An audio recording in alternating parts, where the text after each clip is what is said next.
Alright, it's time to start, I think.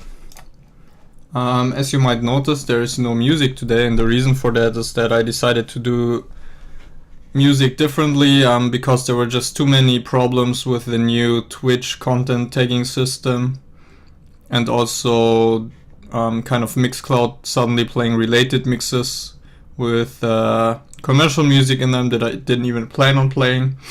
So now the way we will do it is you just won't hear the music that I'm listening to, and I can listen to whatever I want. I will paste the link in case you guys want to listen to the same thing.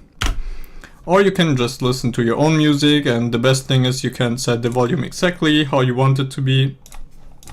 You're not dependent on me trying to guess the right volume for you. So yeah, that's how we will do it from now on. Yeah, let's start with some Q&A actually. Here 56will65 asked me about have I heard of City Skylines. I think it's very interesting because it tries to do many of the same things that I tried to do with Citybound. What was shown so far also really looks promising. I don't remember seeing a lot of traffic or stuff like that, but the cities that they show is really the cities that they show are really big already, and yeah, I'm looking forward. I mean, they also don't do some stuff that I do, for example procedural buildings, and as I said on Reddit already, I would just mainly use them as an inspiration and try to steal all the things that they do right and kind of avoid the things that don't work for their game, and of course add my own. And yeah, that's why I think that it's great competition. Yeah, as Phil said, helpfully, please check out the questions from older Q&A sessions before you ask anything that has been asked again. But yeah, otherwise feel free to ask whatever you want right now.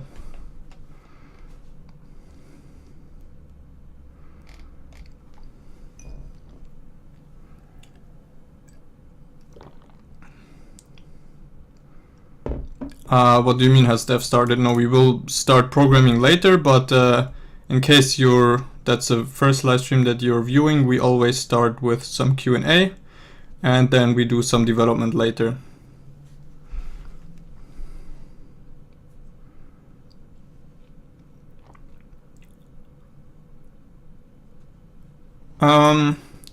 Not really documentation. I mean, I have a lot of ideas about details of how I want the game to be in my head, but the implementation, as you see, really is ad hoc, because it's so hard to predict some things, and you really can only start iterating on them once you implemented their most basic version. So that's what's happening right now, that I'm kind of trying to implement the most basic version of every feature and then slowly trying to incorporate all the ideas that I have for that. Will the game have blimps? Are blimps like Zeppelins? Is that it? Maybe.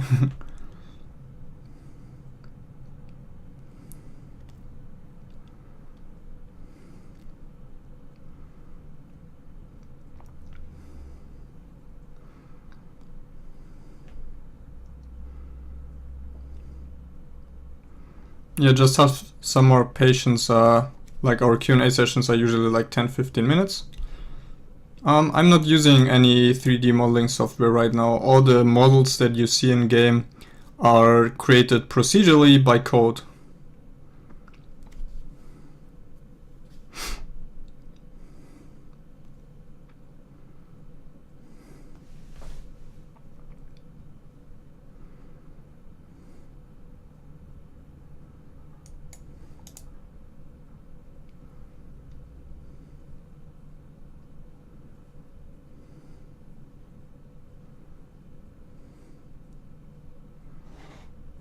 Let's see if Twitch is happy with the stream. Yes.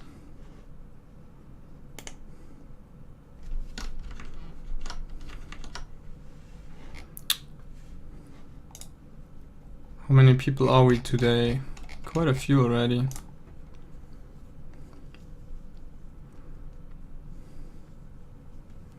I mean, I kind of announced this live stream very late because real life is kind of busy at currently. But it's nice to see some regulars and some new people again. Yeah, they had kind of a UI that allowed you to do some stuff, but I wouldn't call that procedural. I mean, the underlying system was procedural, but the player rules weren't really procedural. Will the game have cacti? I mean, that's just a different type of tree, so why not? What will be the final goal when playing Citybound? Well, Citybound, like all city playing games, is of course more of a sandbox game, where you kind of choose your own goals. It gives you the tools to create cities and gives you feedback on what's happening in the city, how people feel, how much money you make from taxes and so on. And then you as the player can decide kind of what you want to optimize. Do you want to make people very happy? Do you want to create a beautiful city? Do you want to create a very efficient city? And so you really choose your goals yourself. And my job as a game designer is to make basically all of these goals as interesting and engaging to pursue as possible.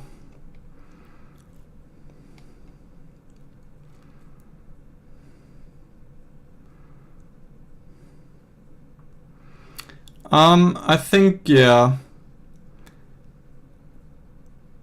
Basically, I will, as I said earlier, try to implement the most basic version of everything for the alpha and then only start refining after that. Why not? What do you mean with in-house currency?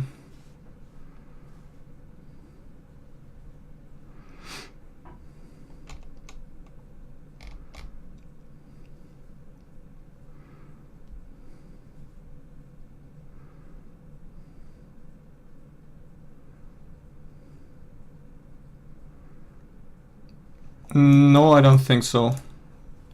I think the alpha will be only flat terrain, but 3D roads already. This is kind of a good compromise.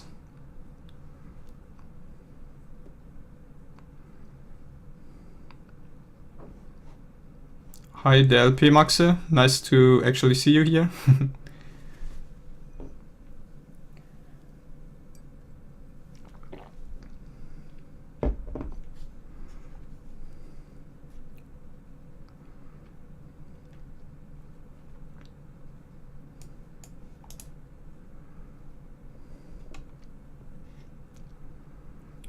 There will be a lot of simulation involved in the game. Doesn't that get laggy with JavaScript? Another question that I get really often, but so far the bottleneck never has been JavaScript exclusively, but the way I implemented the simulation algorithms, and I've always been able to make them faster by implementing them in a smarter way. So until I really hit a bottleneck with JavaScript that really is JavaScript's fault and not my fault because I don't fully understand the problem yet, I will continue using it simply because it's a great platform to prototype in, and it's a great platform to mod in because a lot of people know it and you have all of the great tooling around it. Farmers sell goods and people buy goods with what? With... you mean in the game? Sure, there's money. But I don't know what you mean with using something like Dogecoin. Yes, there will be seeds for the terrain. And I guess the seed will even include more than just the terrain shape. For example, also stuff like the properties of the neighboring cities. So if you share your seed, you really can share a whole playing scenario with other players. Will there be wild animals on untouched terrain like in SimCity 4? Yeah, this would be a nice addition at some point. Hi there, Alderos.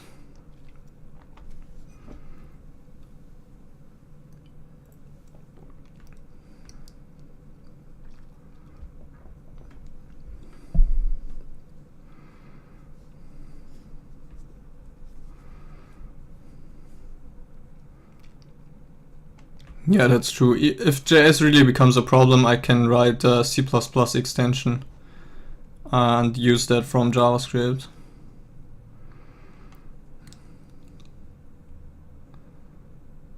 I actually like city coins. We've had a lot of discussion already about currency names. I haven't heard one that I'm completely convinced by yet, but just keep the names coming. Yeah, city coins is great.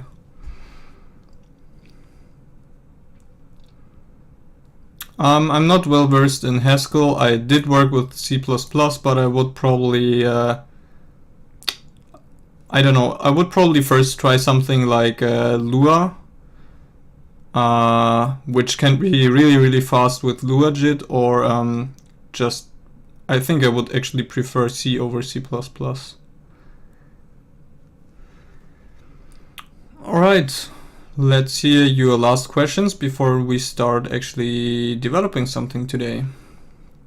Will there be the ability to create junctions which don't have rounded corners but don't have traffic lights? What do you mean with junctions that don't have rounded corners? What is your personal goal in developing this game? Is monetary success important for you? Do you think you'll have an advertisement campaign at release of any sort? Well, my personal goal really is to make the best city building game out there because I want to play it myself. Monetary success is of course important because it means that I don't have to worry about anything else and can just focus on developing this game and in the future more awesome games independently. So yeah, based on the interest that this game has already gathered, I think that this is kind of my chance to establish myself as an independent game developer, and what better game to do it than this? I mean, city building games are just at the intersection of so many of my interests and passions that I really can't imagine anything better to do right now.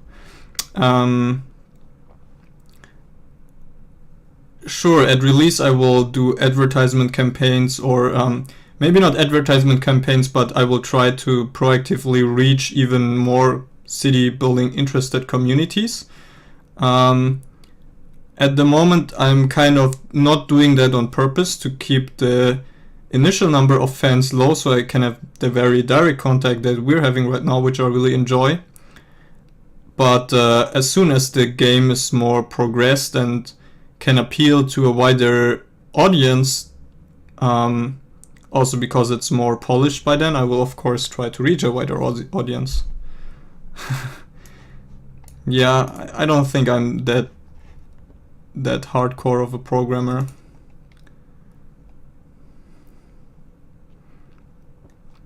Development environment, as you will see in a couple minutes, I'm basically just using Sublime Text 3 as my editor, and Citybound runs in something that is basically just a Chrome browser, which includes developer tools, the same developer tools that Chrome includes, where I can do all kinds of debugging.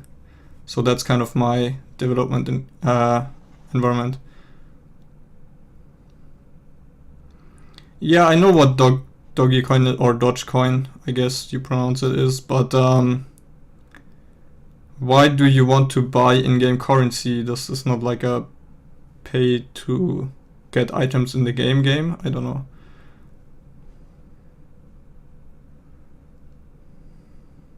Yeah, and what about that?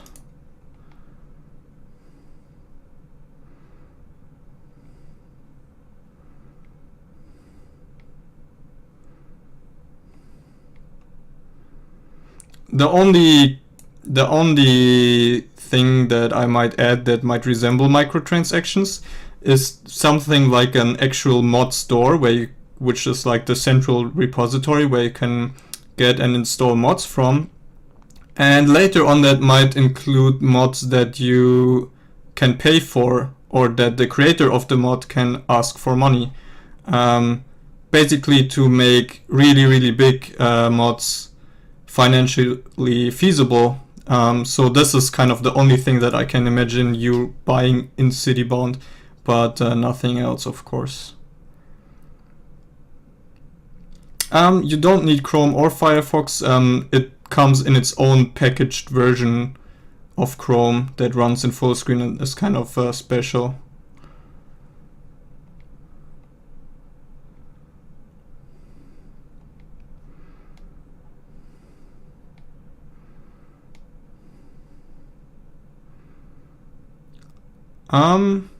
I don't know, where's your problem in getting started? I mean, I think the most important part is to learn a graphics library for JavaScript. Like, are you doing a 2D or a 3D game? If you're doing a 2D game, check out 2.js. If you're doing a 3D game, check out 3.js. They're both really great libraries for 2D and 3D graphics, respectively. And there are plenty of tutorials on how to use them.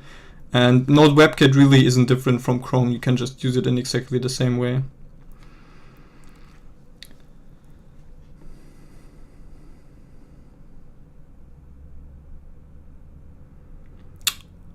Alright, so I think I will get some more water and then we will get started with development.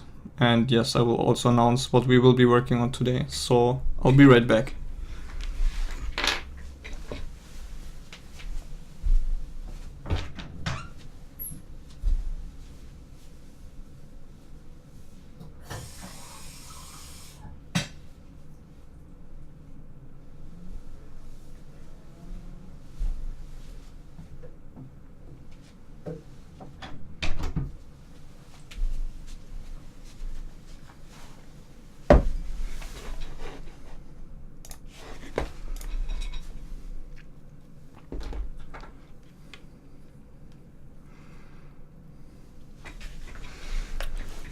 All right.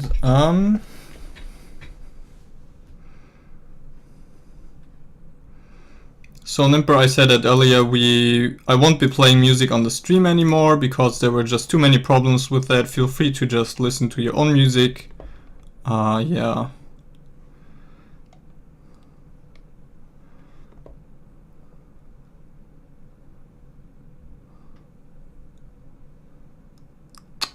This sounds like a terrible idea. I mean, I love cryptocurrencies, but I don't really think that... I mean, I don't want to be part of games where you have to buy progress. That's just terrible. Alright, so today I want to work on having or extending the microeconomics that we worked on, I think the stream before the last one, to neighboring cities, so that citizens can now have jobs in neighboring cities, they can go shopping in neighboring cities, and the other way around, that the neighboring city can kind of create workers and shoppers that go into your city but don't stay there permanently. So yeah, this is what we will be working on today.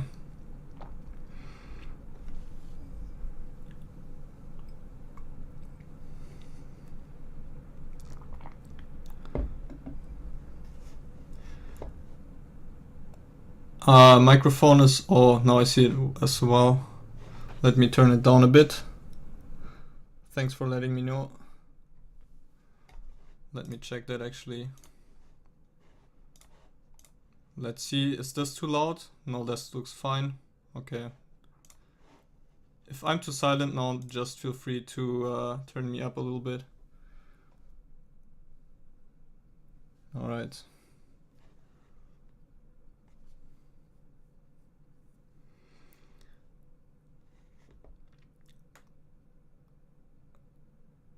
It's too quiet now, or my microphone interface, like the volume knob, I always feel like a bank robber trying to break a safe. You have to be so careful with it. I hope it's okay now and that doesn't seem to overdrive anymore.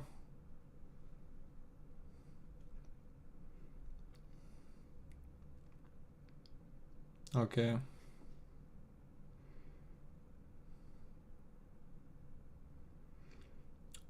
Okay, so just to illustrate if we create a small city where we have everything like residential as well as commercial and industrial, people will of course have jobs. They will go shopping. They exchange goods with shops, and shops deliver goods or get goods delivered from factories. And we've got all of this nice microeconomy going. You see here already some of the new apartment complexes. Maybe they generate a little too quickly, but whatever. That's not our concern today. And what I want to do today is to extend this to neighboring cities. So that, for example, if you don't have any shopping opportunities, that your citizens actually have to go over to the next city. And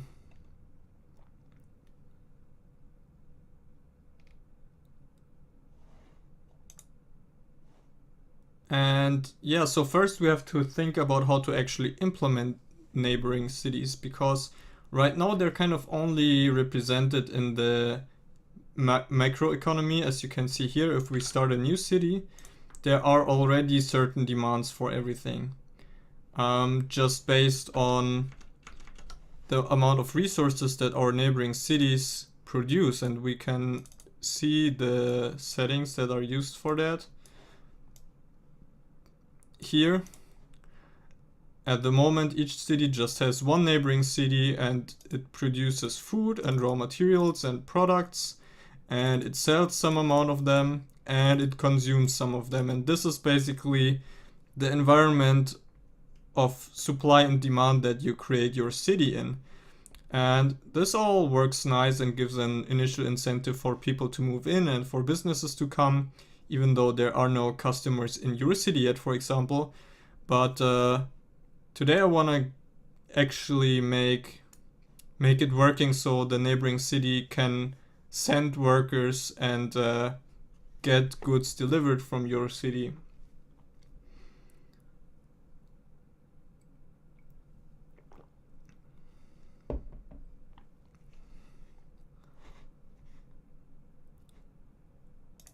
And I thought a little bit about this, and the way we want to implement neighboring cities is kind of like a building of its own that just very far outside of the map.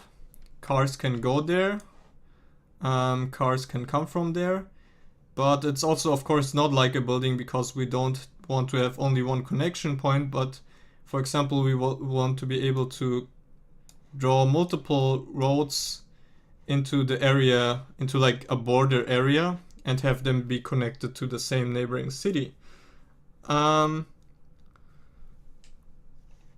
So first we have to think about where that bordering area should be. I mean, initially we can make it small for testing purposes. And then later we can extend it, but we will have to think about how to implement that.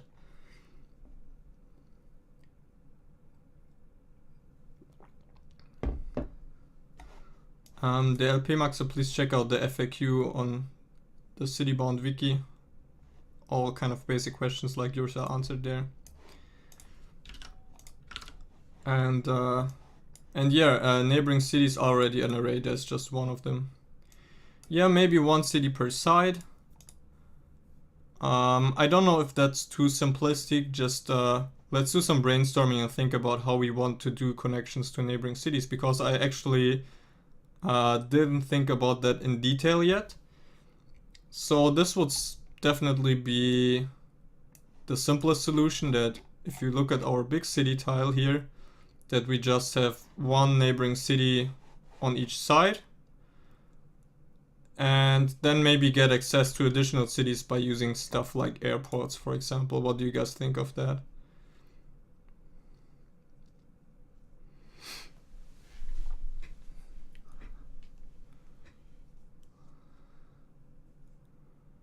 Yeah, that's true. That's also something, as soon as neighboring cities are implemented, I was thinking about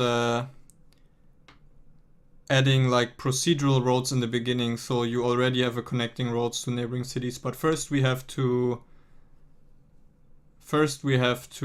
get cities working, like neighboring cities working. Okay, 3x3 array with your city in the center. And how would you connect to the diagonal ones? Would their connections be like in the corner here or what?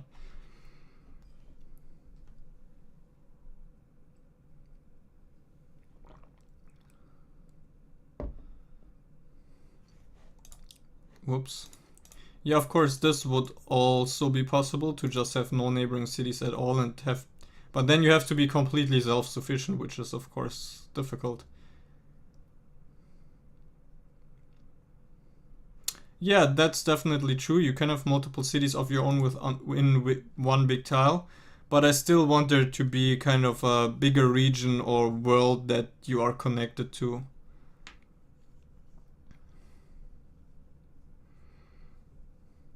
Yeah.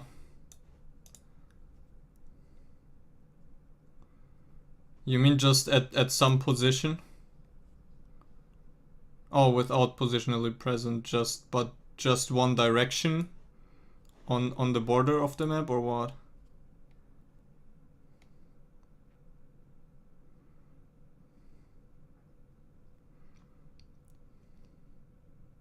Automatically generated what do you mean? Entries? Ah, okay.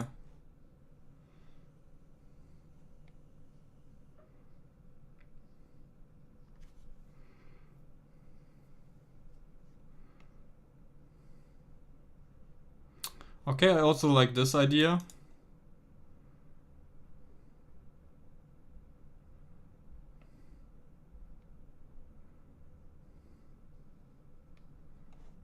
Just $6 and convert to other currencies. Yeah, infinite.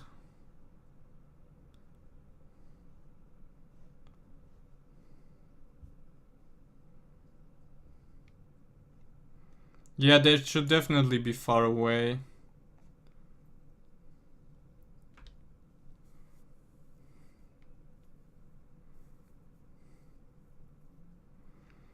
Yeah, that's also a problem, that the green square that you can see here isn't even a fixed size. You will be able to build basically as big as you want, and how do you do neighbor connections then? This is why I like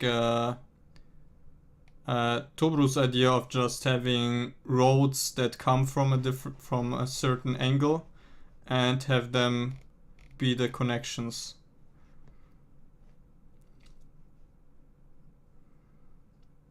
Yeah, the problem is that there isn't really a border.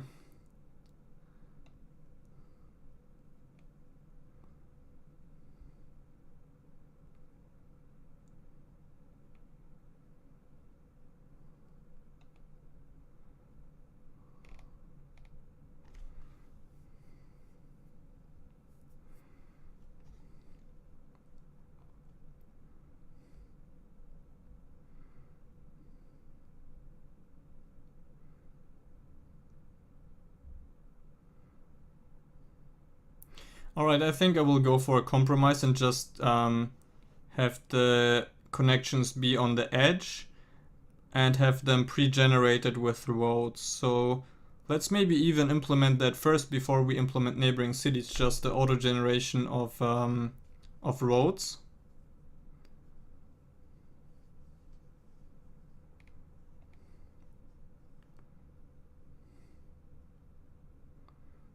Yeah, I think that's why it's important that there are already existing roads. So, alright, time to get drawing. What I was thinking about is, whoops.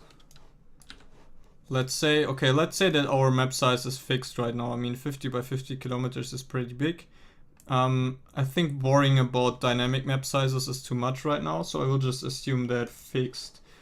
And then we can, at the beginning of the map, kind of generate random scenarios where, for example, you have connections like this, where you have one road connecting two cities and maybe a third road, and they have this intersection. And this would be, for example, a natural place to start your city.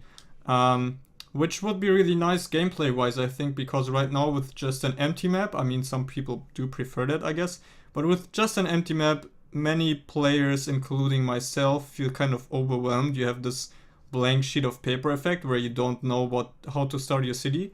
But if you have some existing structure, like for example just these 3 roads, you would be naturally inclined to start building your city around this intersection. And it also makes economic sense because the cars that are going from one neighboring city to the other to get some resource now will only have to go to your city and go back, which will be easier for them to do. And this is basically what makes your city grow. What do you think about that?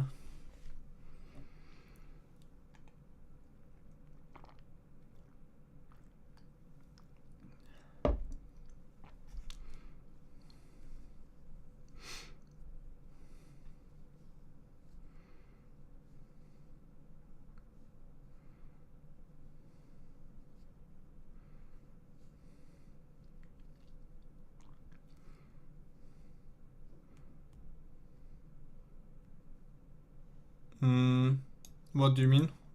It actually makes, yeah, why doesn't it make economic sense?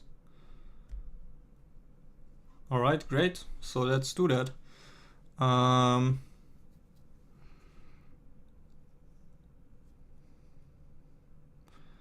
Because then we can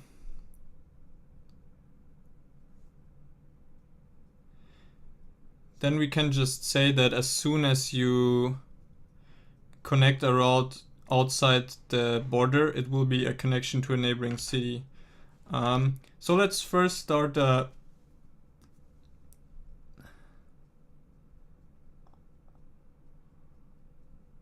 yeah, it will be more difficult when terrain comes into play, but we can always adapt our algorithms then.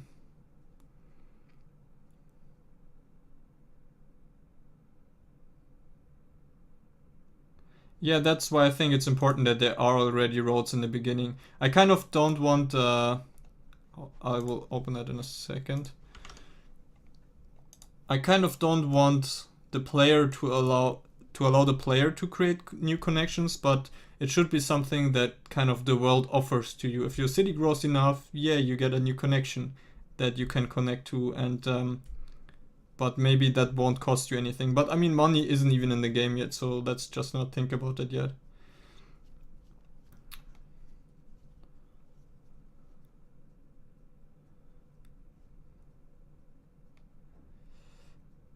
Yeah, but it would actually make a difference, because if the agents don't have to travel as far and they get back home quicker with the resource that they wanted to get, then of course they will prosper more, and your neighboring cities will prosper more, and the demand from them will increase. That's how it could be modeled, for example. Alright, I will look at the sketch now. Yeah. But I think I will do it in a different way where really one road is the connection to one city, and you might get new road connections later, but and the existing ones might be upgraded at the border, and then you can upgrade in your city as well to sustain more traffic. But I think that's how we will do it.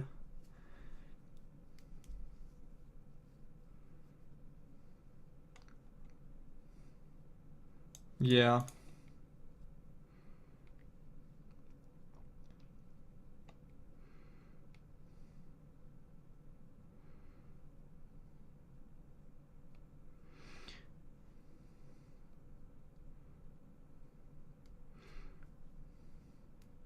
Yeah, we will think about the money aspect later.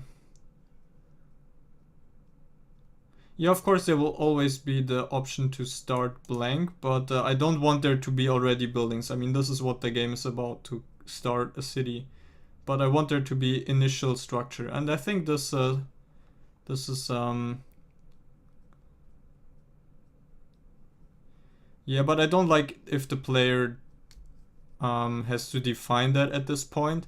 I think a better way would be to just reduce the costs for inter-regional connections, for example, or just make it completely free. Like the state pays for it, but you have to decide where to put the freeway, for example.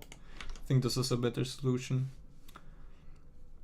Hi Sir Xer, today we're thinking about neighboring city connections and how to implement them. I think we're kind of converging on a consensus here that we basically pre-generate roads on the map that are connections to neighboring cities, and they might get updated during the course of the game, upgraded, or they might come new connections to other cities. Yeah, exactly. I mean, this is something that I always really enjoyed about A-Train, for example, that if your city got really big, like the government just built a Shinkansen line through your city plot, and you would get even more commuters and tourists and so on.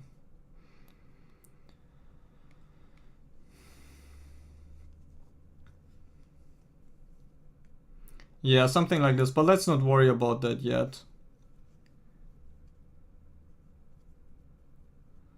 Alright, so let's start by implementing procedurally generated roads in the beginning.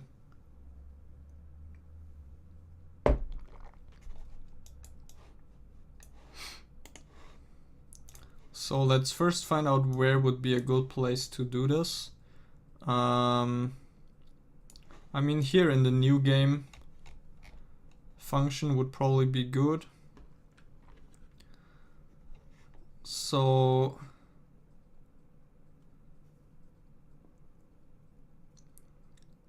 how about we actually start with this, or how about we start with 2 neighboring cities that are just exactly the same.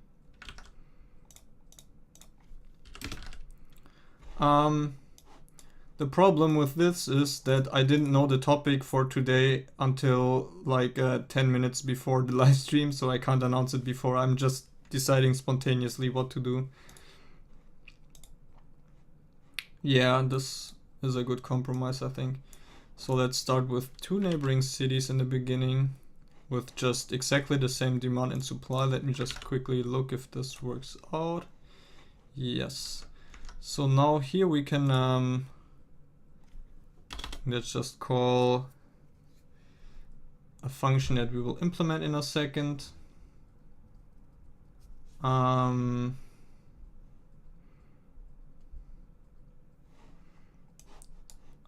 I think my head is a pretty good notepad. If I forget something, it can't have been that important in the first place. So far I never had the problem that I forgot something that I wanted to do.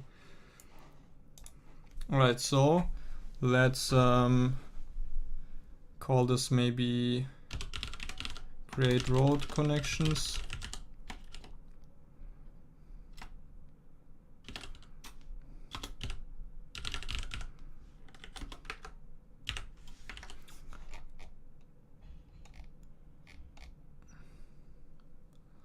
And we might even want to do that in an own file. Do we want to do that?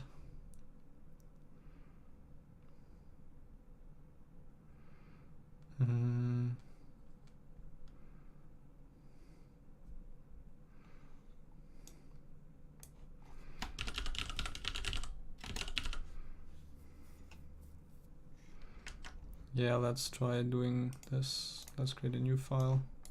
I mean, we can always reorganize this later. So this is like neighboring city connections. Yes.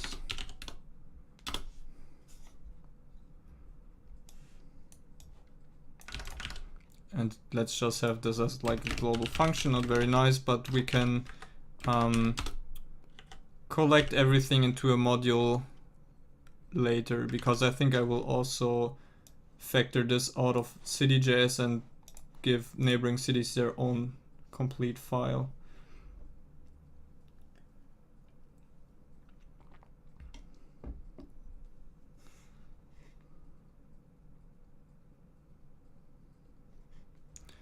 Alright,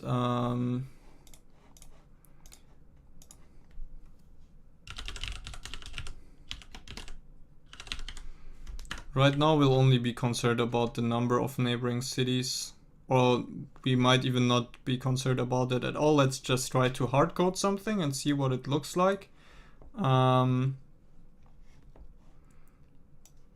So let me think about how to do that.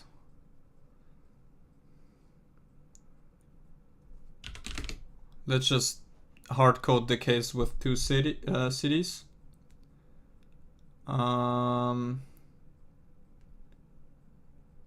Oh, I have JSLint running. If I leave it out, it will, why doesn't it? It should actually complain. I don't know why it doesn't. Maybe because there's a syntax error earlier.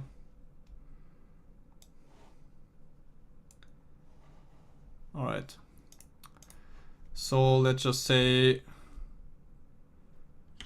start point 1, or yeah, start point 1 is just a new point outside the map. So let's say to like 0, then more than 50 kilometers. So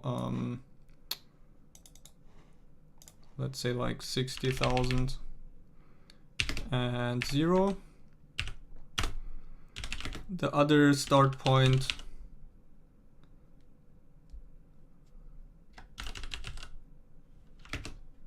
is on the opposite side of the map.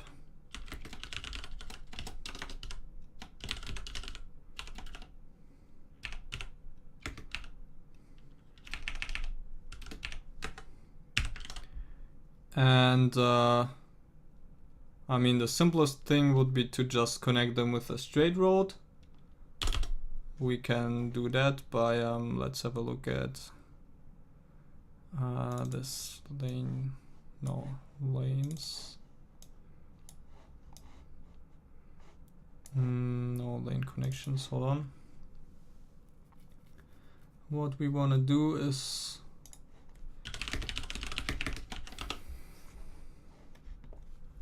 position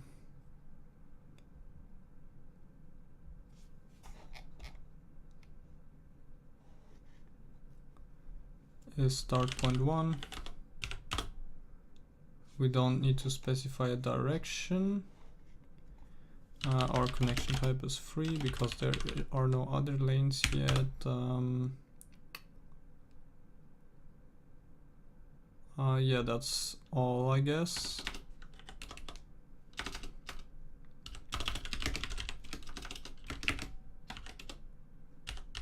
Position start point 2, also free, and then we can use connect with lanes. Yes. Start end, and we should get a straight connection when we start. Let's include this file. Where is it? Main.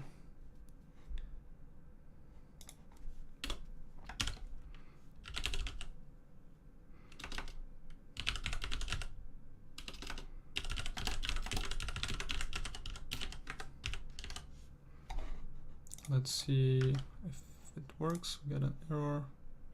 Start of undefined.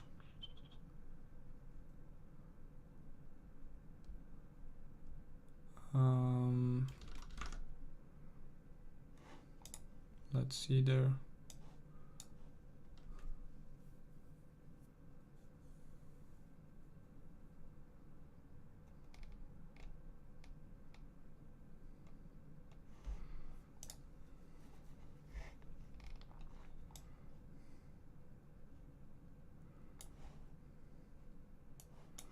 Oh, there's some code that is not supposed to be here, that we will have to move over, yes, to the other file. Hold on.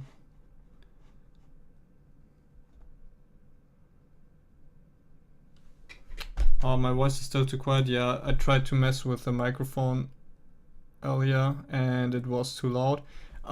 Next time I will try to use some compression on my microphone, so even when I talk louder, even when I talk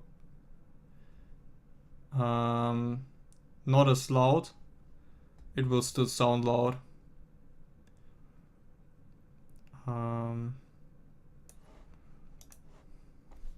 Let's put that here. Alright.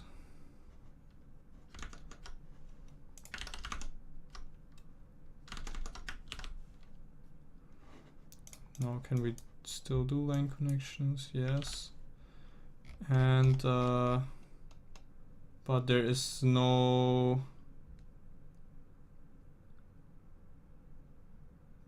connection yet. Why is that? We call connect with lanes, right?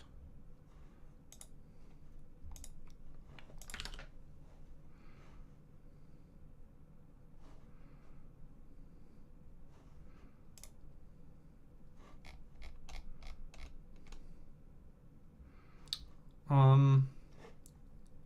mean, we should now see a connecting road. I wonder why we don't. Let's see, lanes is empty, so it didn't actually create that.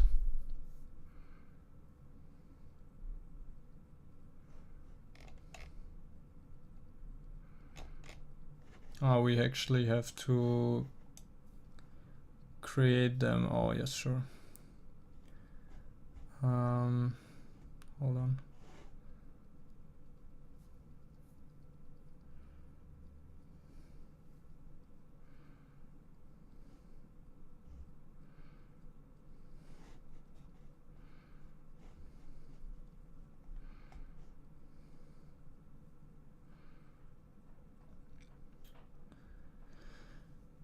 Sorry for getting a little bit confused here, but I basically have to, yeah.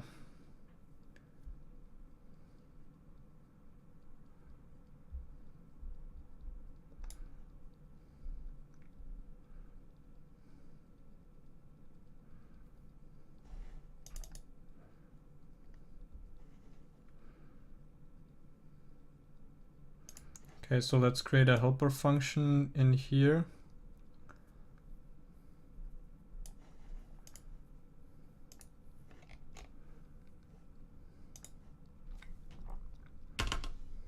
Is that even used? No.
Alright, now play line plan.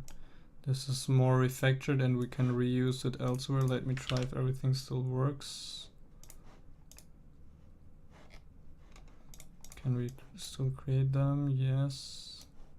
Can we still delete them? Yes. Can we still do this? Alright, this seems to work.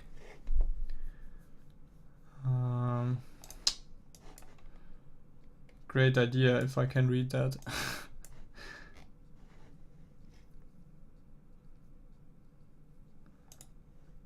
Alright, so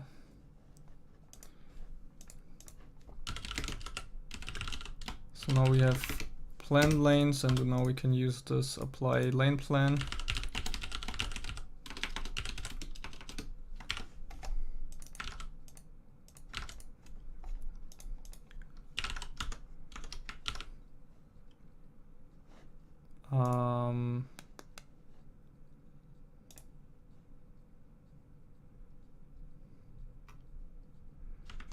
Lane mesh is not defined, why?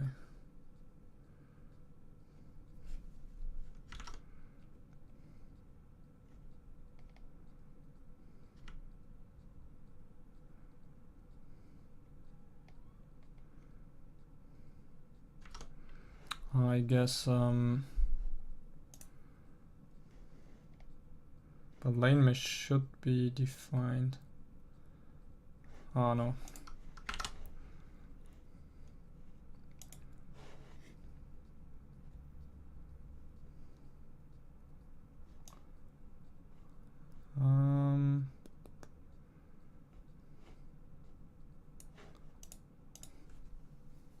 Yeah, we have to call city new game at the very end, of course, or else this won't work because our other game systems aren't running yet.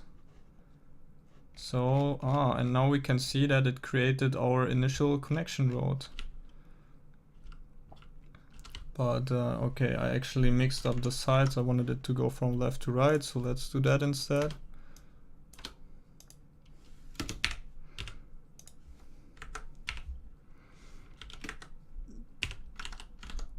So now when we start up the map, yes, now we have this one connection road, but it's actually way too long. Why is that? Oh, it stops over here. Isn't that too far? Because it should be, of course, 30 and 30,000 if we want it to be 60,000 wide. Now it should stop just after the border. Great. And we should be able to build buildings here. And that works great.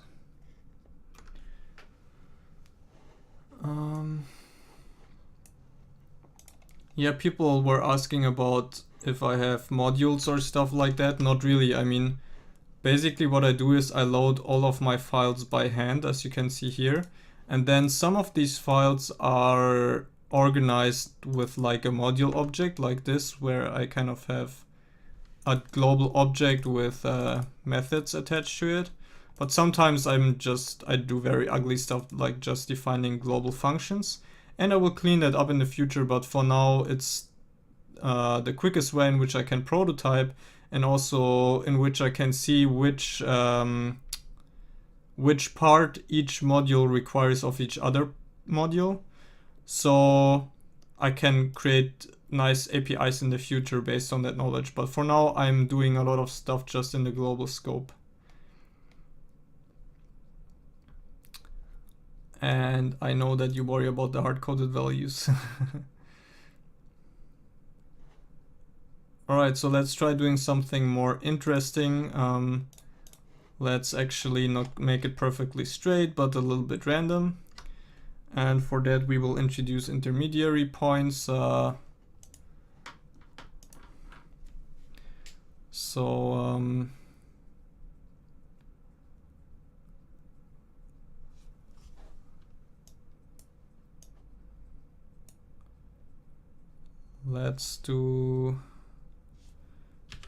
Let's call this current start and current end.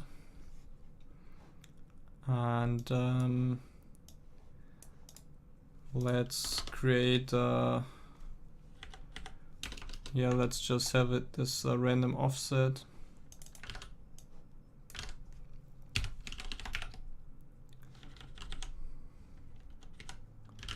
Clone add, let's do steps of 1 kilometer roughly, so let's say 500 plus math random times 500, and also give it a little bit of offset in the other direction. So let's have like math random minus 0.5 times 500 as well.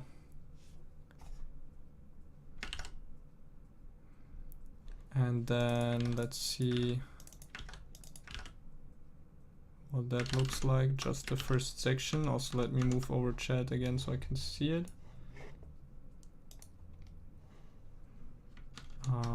What? Clone.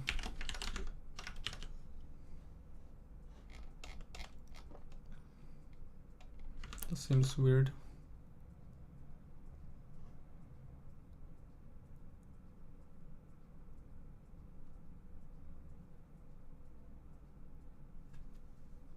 Oh, I forgot about the last. But still, why does it start at 0? That shouldn't happen.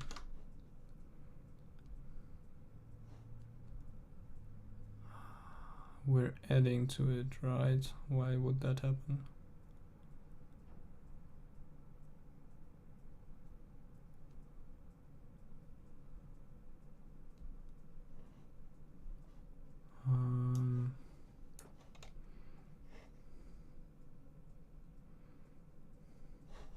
Yeah, that's because you worry about hard-coded values.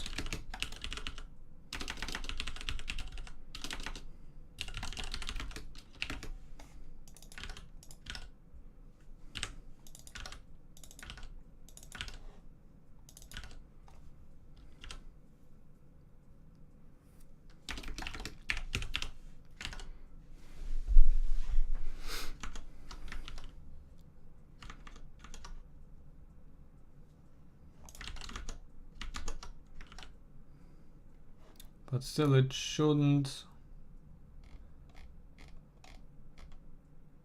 draw it to the middle just with an offset. I don't know. What am I doing wrong? Also, let me open up my window for a second.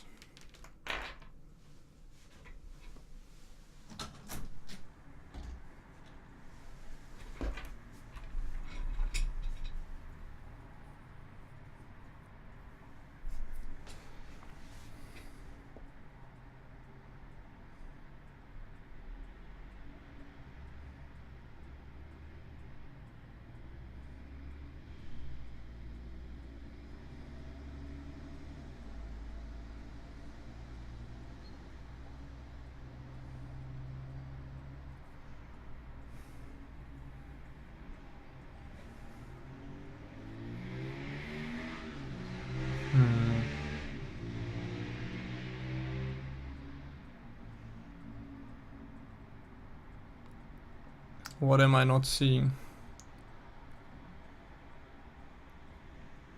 Let's just, whatever, add a, just add a 1 kilometer section that is slightly to one side.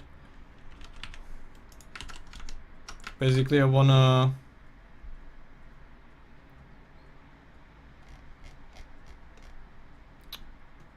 just want to do the first section of terrain, of road, and then have like random road connections after each other.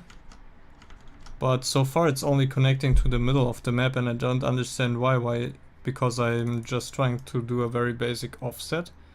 So that's strange.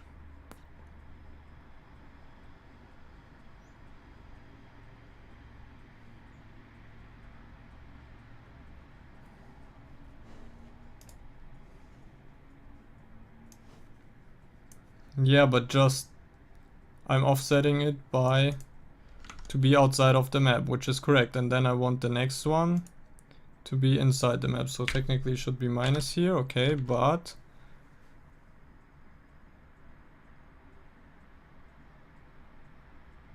no, 0, 0 is actually the center of the map.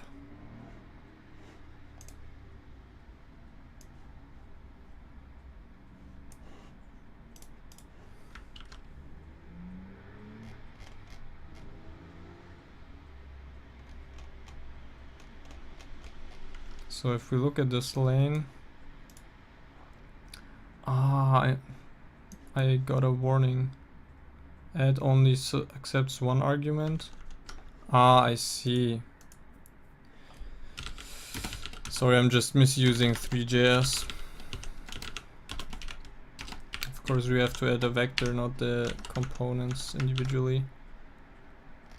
So now we should see, yes, just a short section of road over here. And now we basically want to create multiple of those.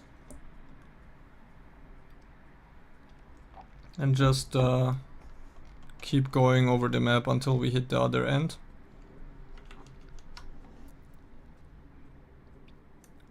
So let's go back to this.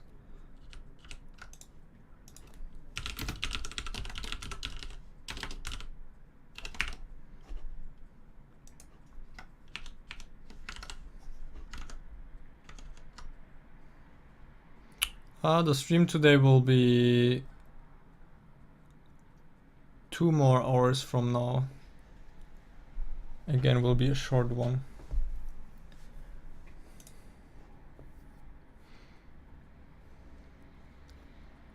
Okay, so now we can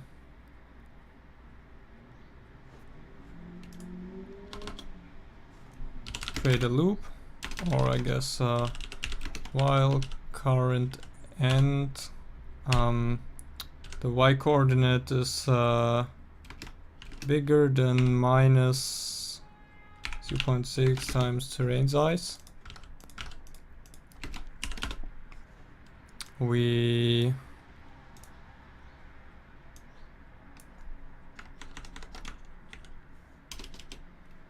do this, and then we offset. Current start becomes current end, and current end we just do this again, and then we should see a bunch of roads created. Let's look at that. Okay, we got caught in a infinite loop because we need to do minus here, minus. Okay, I think now I have to actually kill the process if we get caught in an infinite loop.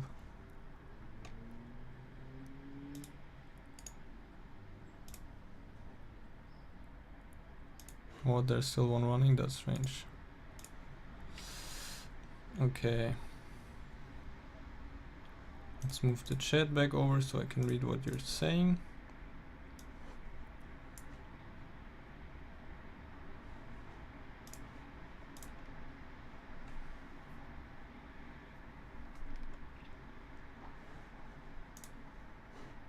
What did you post, Itsu? Yeah, that's how we can implement it as soon as there's terrain. That's a good idea.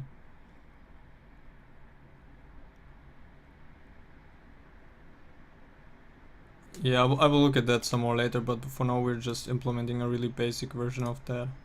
So let's see what happens now. Do we still get caught in an infinite loop? Oh, damn it.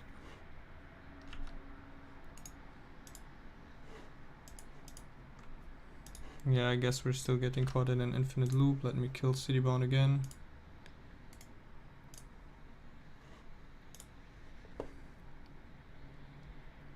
But, okay. We should go to the left. So at some point, this should... I forgot to do it here, of course, because I'm stupid. Alright, so now it should work. Or not, I guess.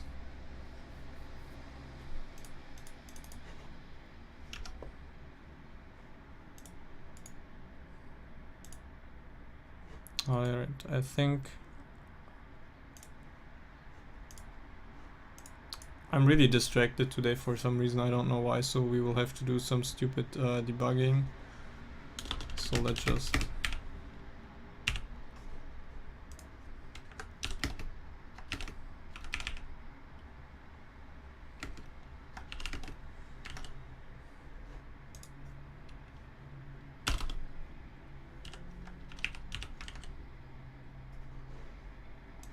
So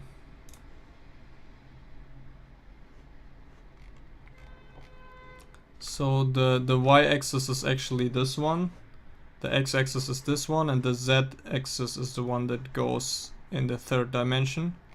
Which the reason for that is that we the way the camera is set up, we're looking in the positive x direction, I think.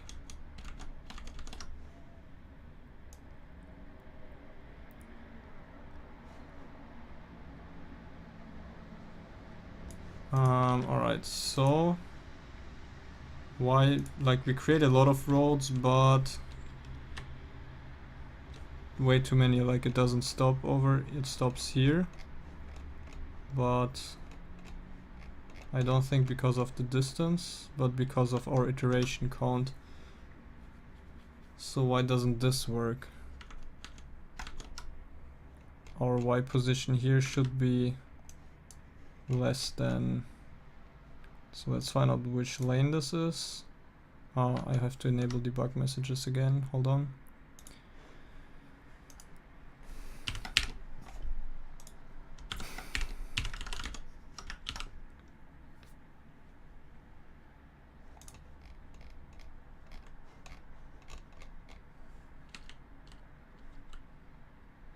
So over here, come on, yeah, this is way too far outside. What are the coordinates here? This is lane 199. What are your coordinates? A.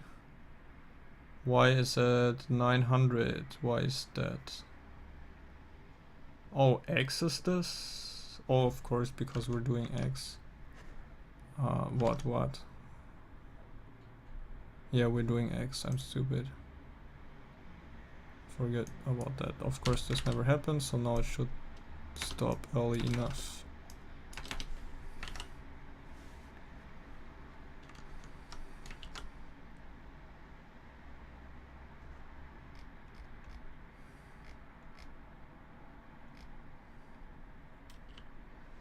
Okay, so now it works, but it takes really long for some reason, and I want to find out why. So let's disable this new game call and do that by ourselves, but use the performance tools included here. Oh, no, we have to do that, I guess. But we can do we can set a breakpoint before that. And then track performance, because I want to know why it takes so long to create the initial roads. Right, so profiles, start.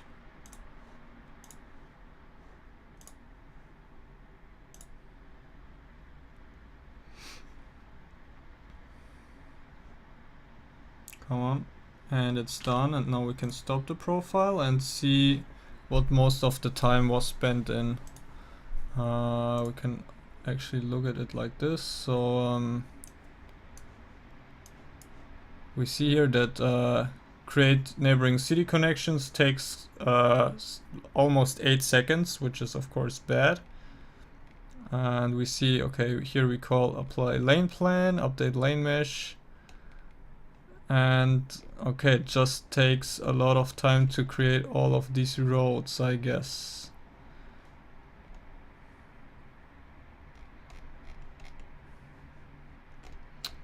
So yeah, this is definitely something that I can start to optimize at some point. But right now, let's maybe try to just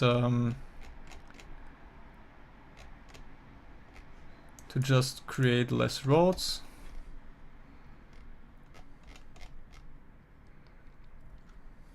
But it's good to see that I have a performance bottleneck in the road creation code there.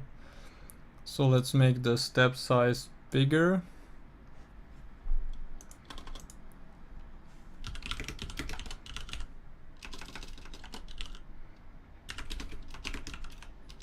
Say 2000.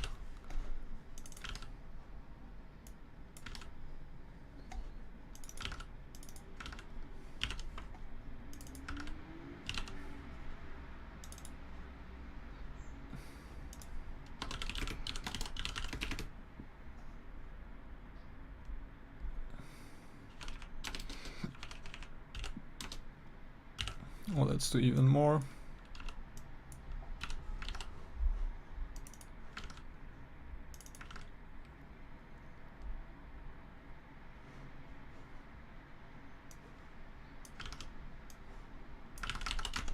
So now it should only create someone. Where is it? Yeah, now it created far fewer roads.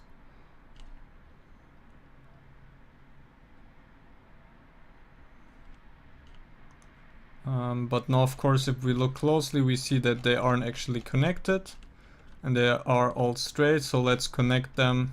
And at the same time, this means that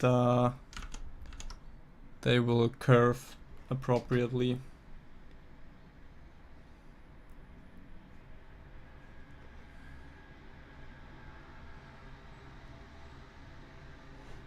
Yeah, the linter doesn't really understand like library functions. It's really just a syntax linter.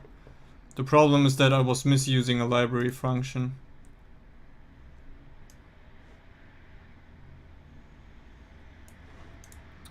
Alright, so our initial start is this. And now we have to update our start to be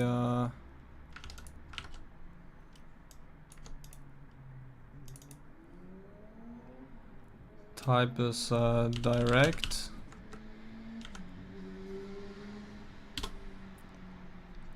Connection lane is the one we just created, the first one of them. So planned lanes to create 0. Connection point should be B. Let's see if this works.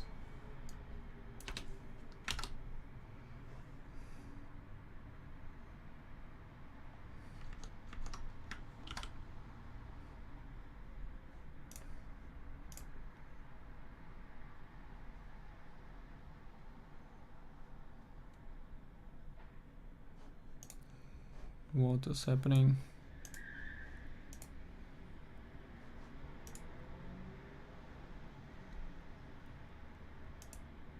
Oh, why is this taking so long?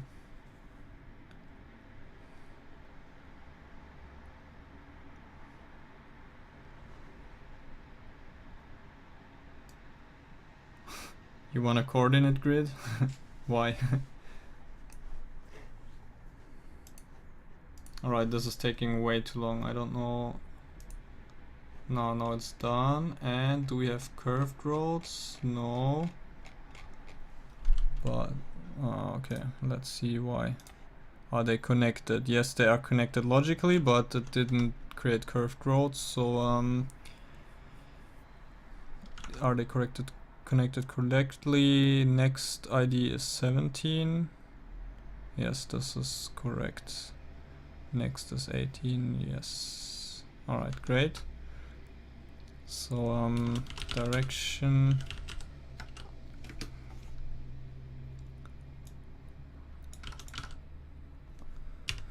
P direction.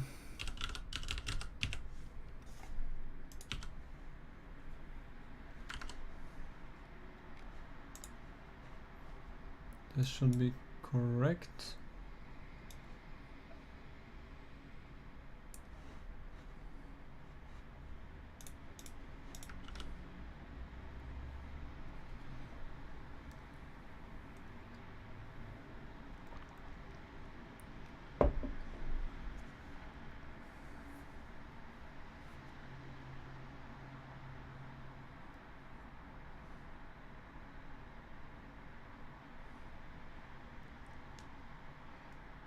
This is taking very long. I will reduce the number of road segments that are created in a second. The reason why it's so slow is that I didn't really optimize the road creation system at all, because it doesn't expect you to create this many lanes and such big lanes at once. But now that I know that it's slow, I can start working on that as soon as I have time.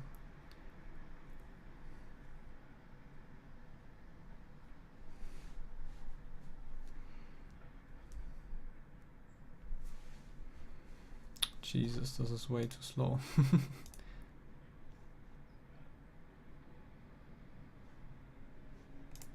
Yeah, let's just kill it and increase our step size like way the hell.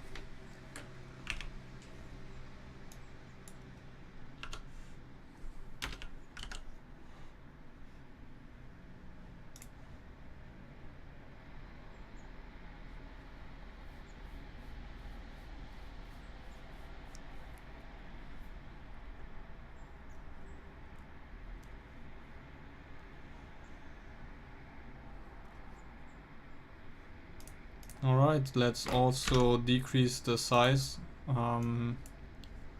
Let's just make the connection roads really small. Or like not go far.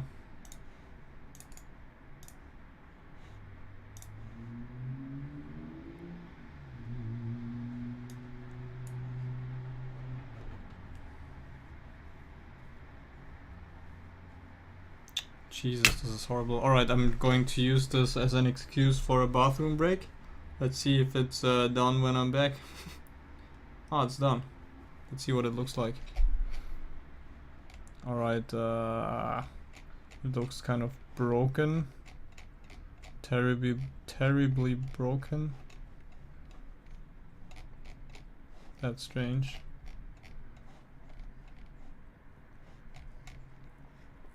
This is really strange. Alright, but I'm going to do the bathroom break anyways.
It's really fun to see the new guys confused about why everyone is talking about the chair.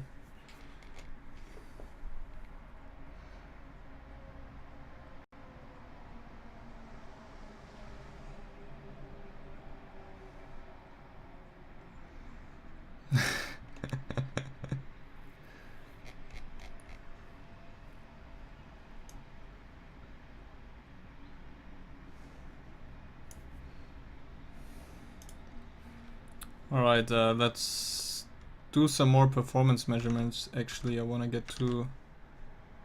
at least I want to find out why it's so slow. I mean, even if that takes time and we won't progress as far, it means that we're improving existing systems, which is always nice.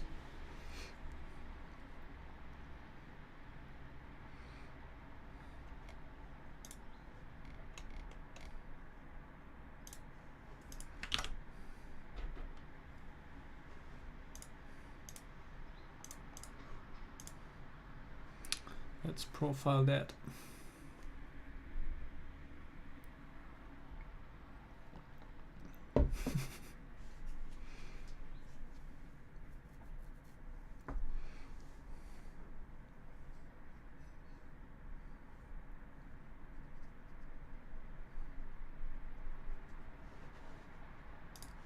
Thanks, Matt Ultimate.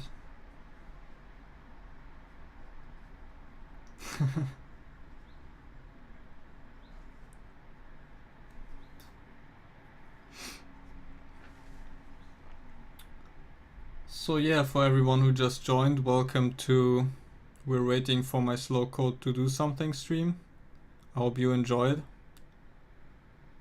Every few minutes I will give commentary on what's not happening.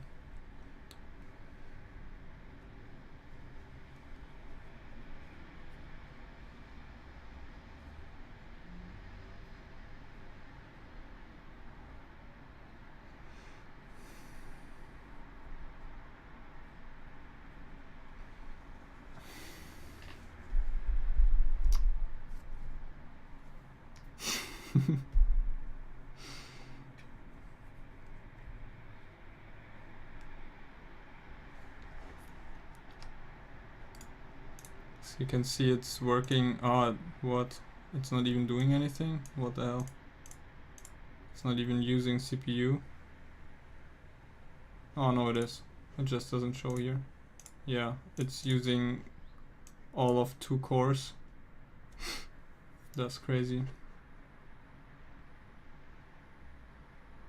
Wait, do I have multiple instances running now? Yes, I have.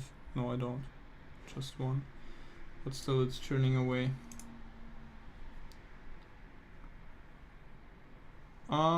Like every few days, I check the Zintropolis forums. I think the pretzel is too complicated. Why is this taking... No, it's taking even longer than before. That's super strange. And it's always inside here, intersection of lanes. Update. Oh yeah. That's horrible. I think I already know exactly what the slow part is.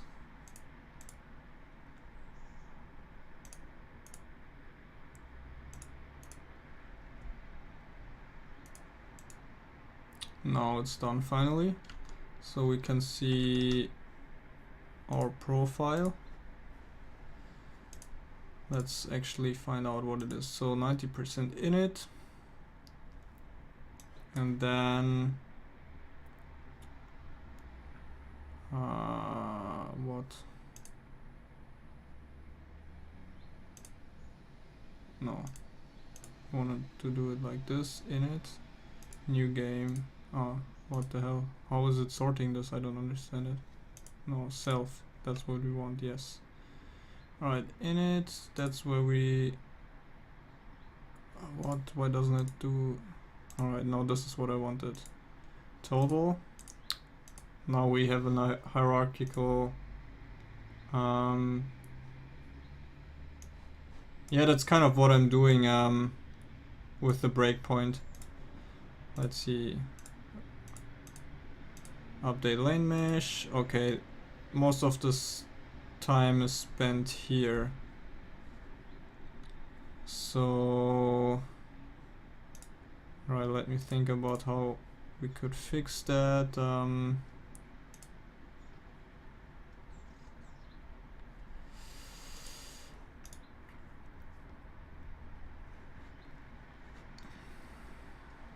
What are you guys talking about, my RAM?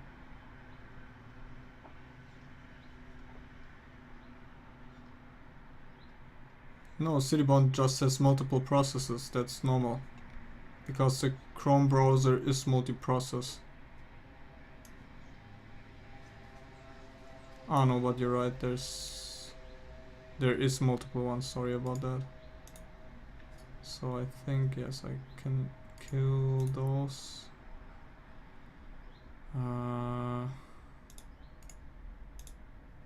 Oh, this is okay.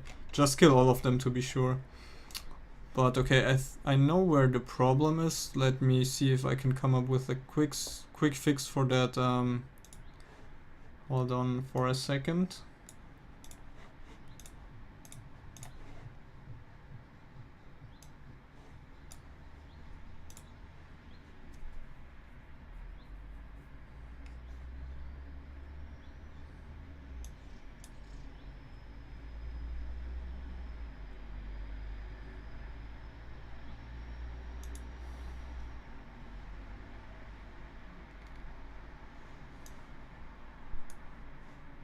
Did you already reply to that? I will have a look later. Alright, let me find the culprit for our performance. Where is it? Yeah, this is a terrible idea. Let's do more like 50 and try again. And see, it's much quicker. Who would have thought? No, I'm just passive aggressive, doing passive aggressive in-jokes to myself. Don't worry about what I'm saying. So now we can finally continue. We can use smaller step sizes again. Let's do 4,000, 2,000 again. Nice and quick, but the directions are a little bit fucked up. Maybe because we're connecting to the wrong road. So position should be, yes, should be B.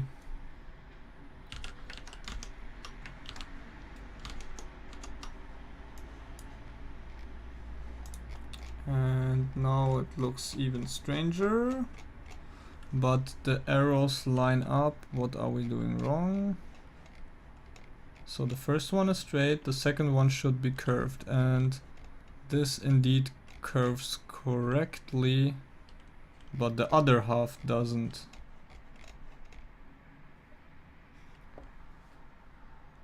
And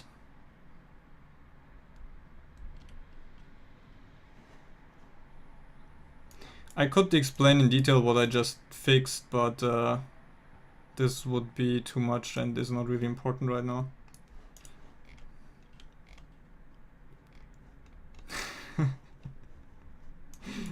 This is such a nice description.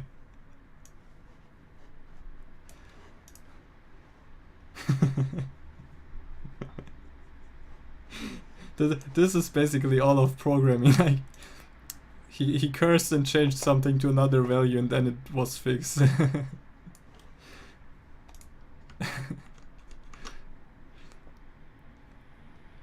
Okay, but still our road directions are a little bit off. I wonder why that is. I mean, if we delete this and connect one by hand, what happens?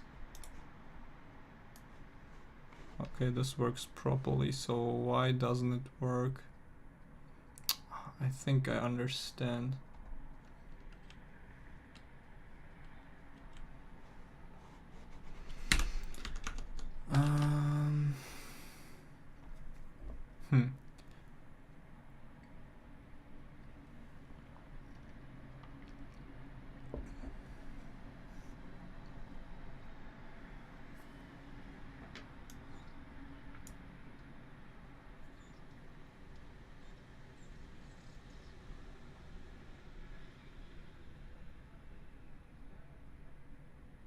Because we need to, okay.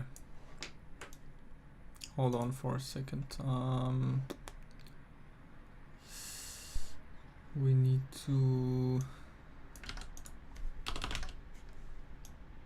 actually specifically set the direction for the end as well.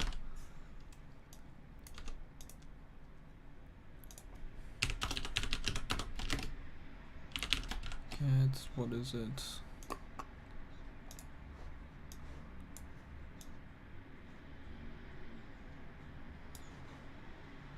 Get B direction for arc. This is a file with a lot of Blackmagic geometry code in it, so don't try to look at it too long or you will go crazy.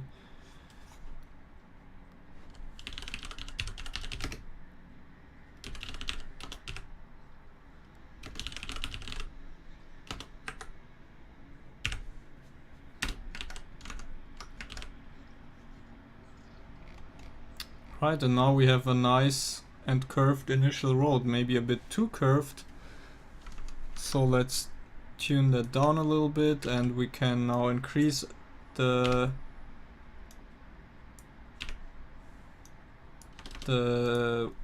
size again of where we want these roads to go.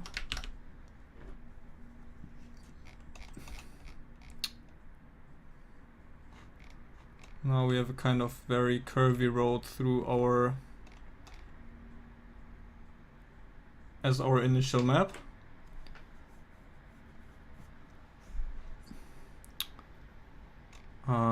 Maybe we could add like a random chance of adding a straight segment. Yeah, let's do that.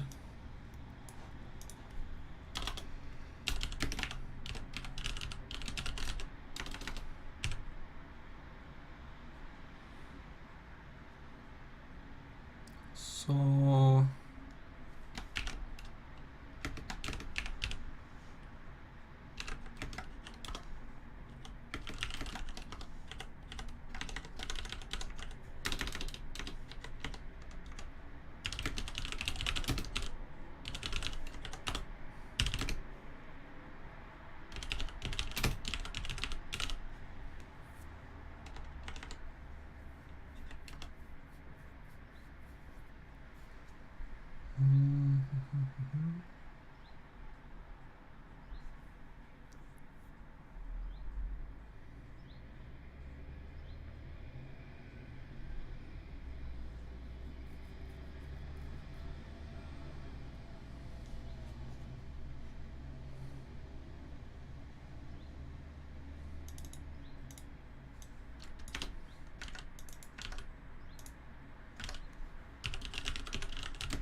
oh no, crap, we wanna...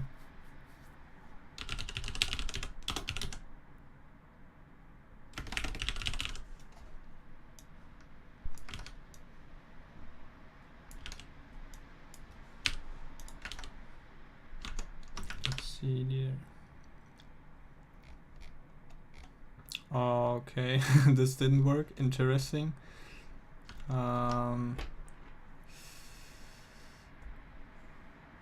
Why?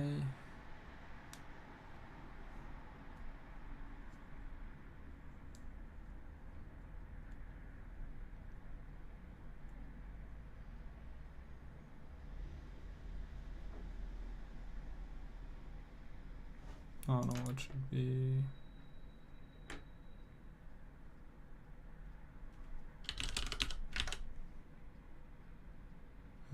yes.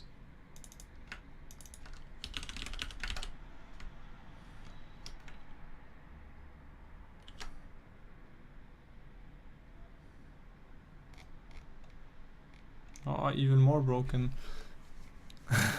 See, sometimes people ask what the most funny bugs are, but I think the most funny bugs are actually always geometric ones. So let me quickly close my window while we look at that.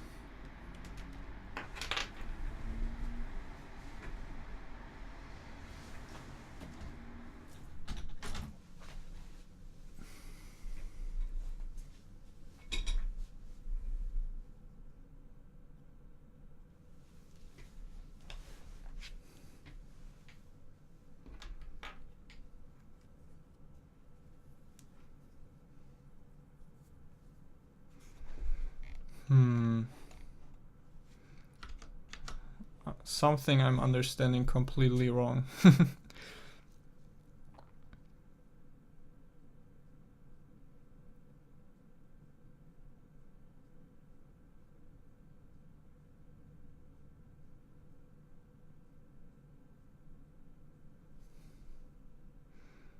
What I think... I should update this. Oh no.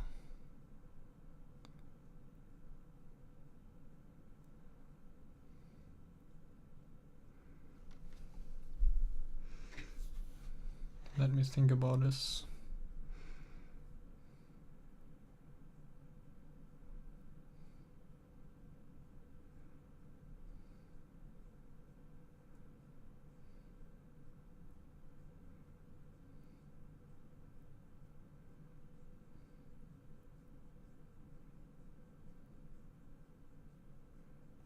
Because we don't want minus, we want plus.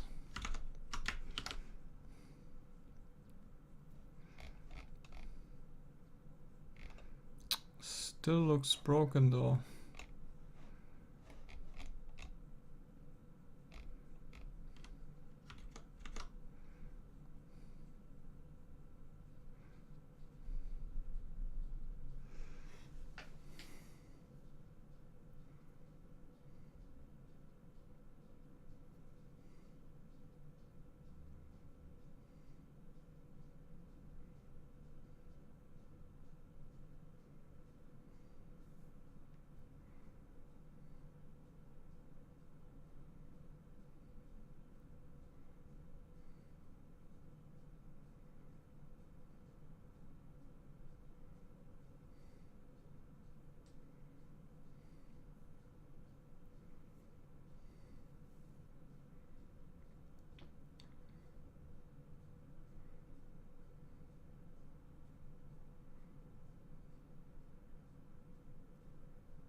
Alright, finally we did it. Now we have straight segments mixed with curved segments. Let's make the straight segments a little more probable.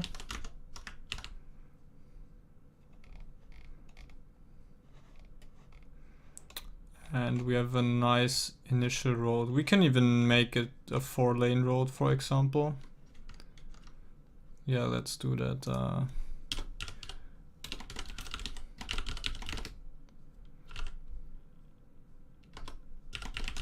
Whoops.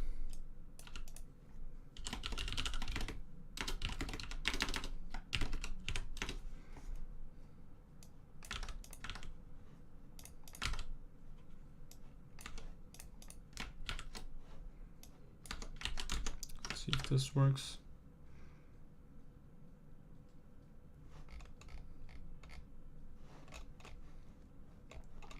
Yes, now we have a 4-lane road through our map. This is a pretty crazy one. I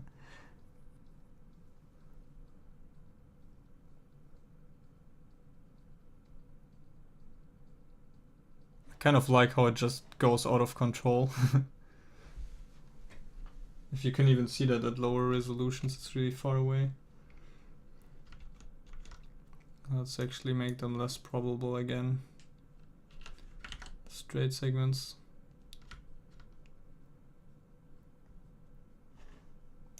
And let's increase our step size a little bit. So now we should have a pretty smooth.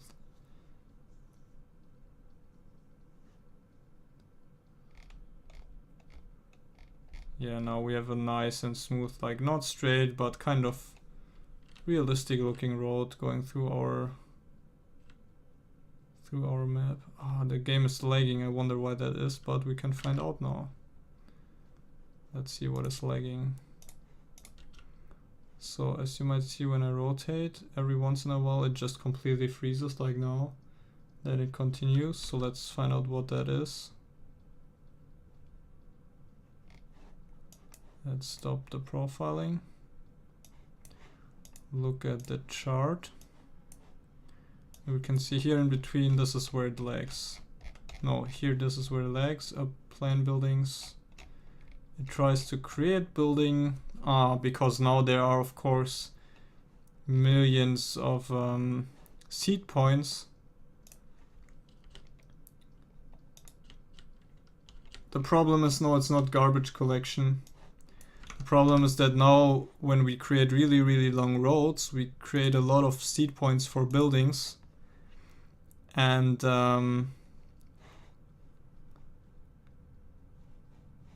let me enable them so you can see them.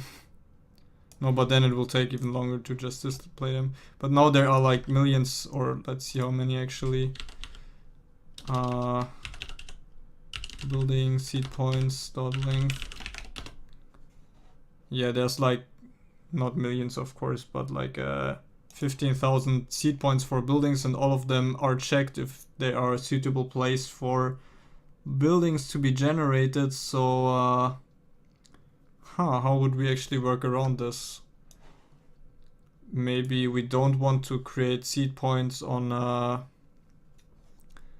the connecting roads, but then again we kind of do want to create them, right? Let me think about that. It actually caps at 60.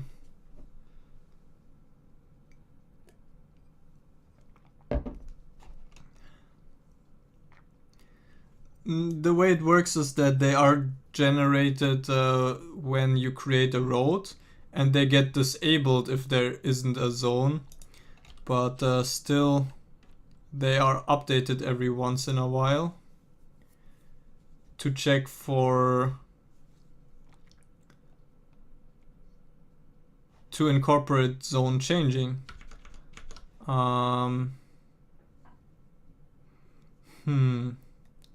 So a simple way in which we would fix that is, let me see.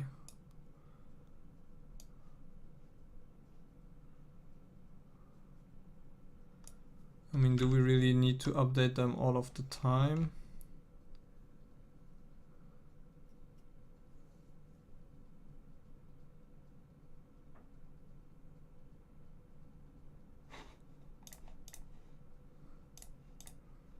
Yeah, the problem is, how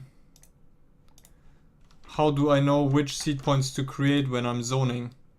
Because when I zone, I need to,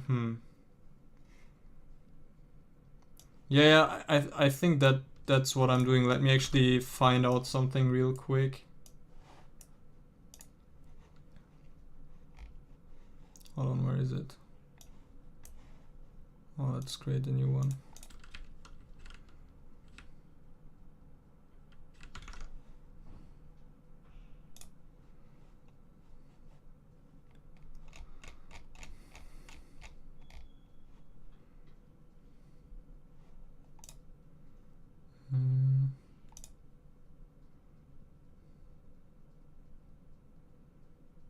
Alright, let me quickly look at my code.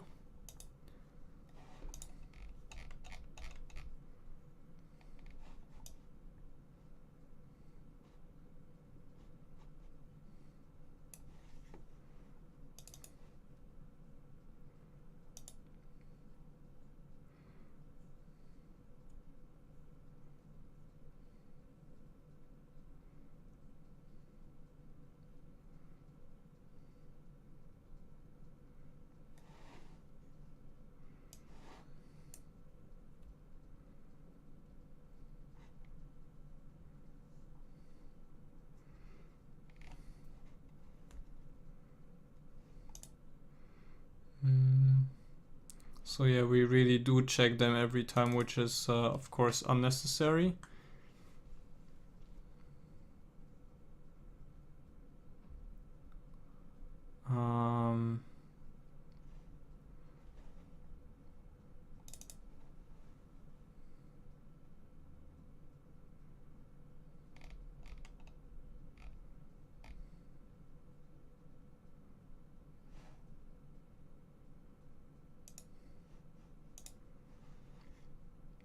So I mean, a simple way in which we could fix that would be to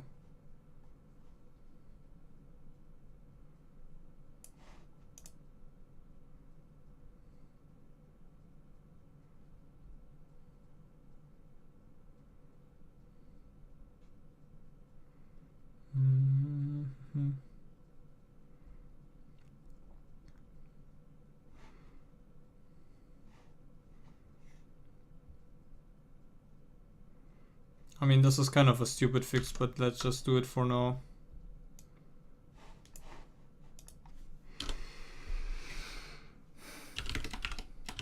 So that it only updates it. No, this is not nice. Oops. Whoops.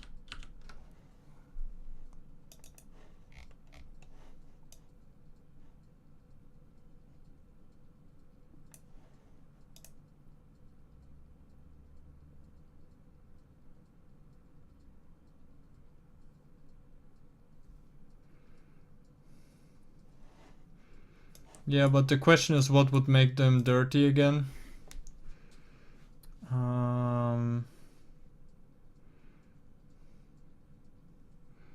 Like, how do I know which ones to mark as dirty?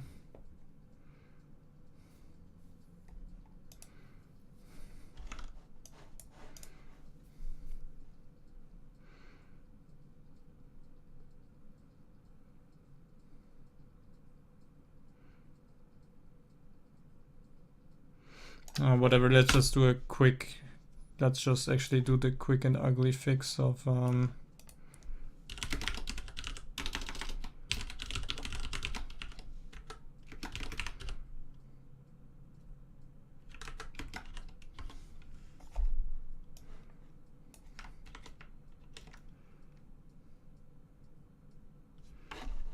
yeah, but the problem is exactly what does it mean in their vicinity? That's like not so trivial. Let's see if this is actually an ugly.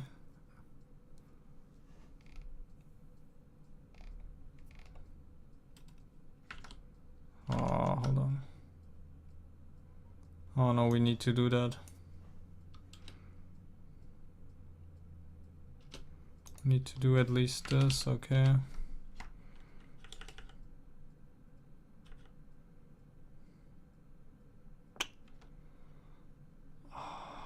Hold on.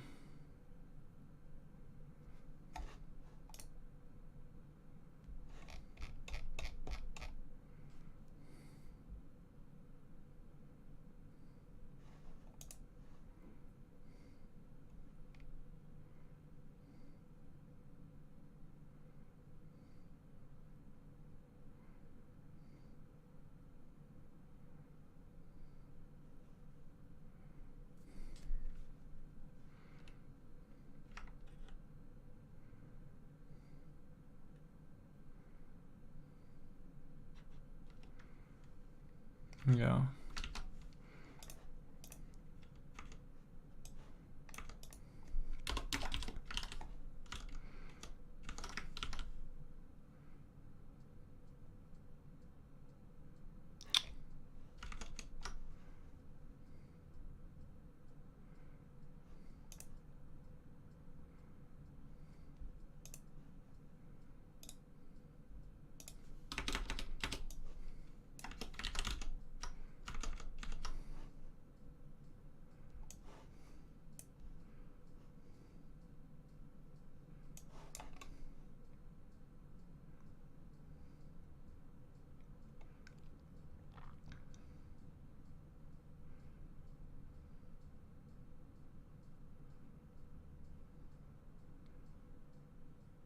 Yeah, but the problem is which ones should I update? Hold on.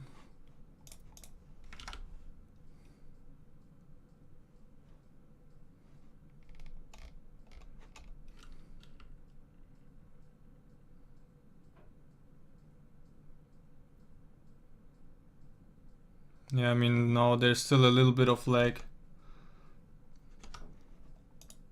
And if I do like this, do I still get... yeah,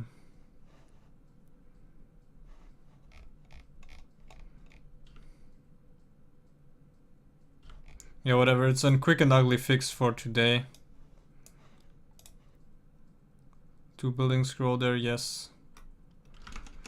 So I guess we can do with even something lower.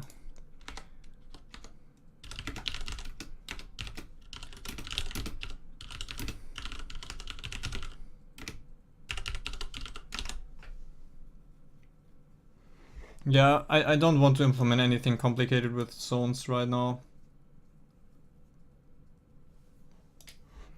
But yeah, whatever, this should be fine.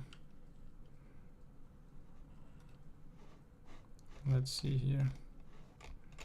So now the seed points should still be usable, but we don't need to update all of them all the time. Yeah, buildings still appear there, that's fine.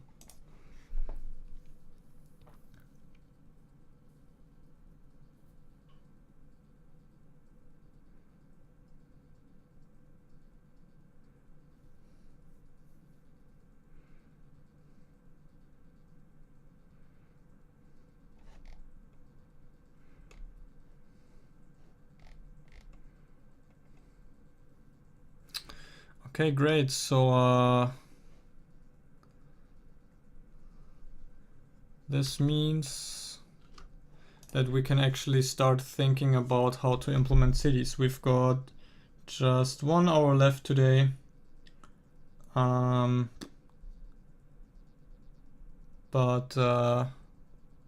let's just see how far we get.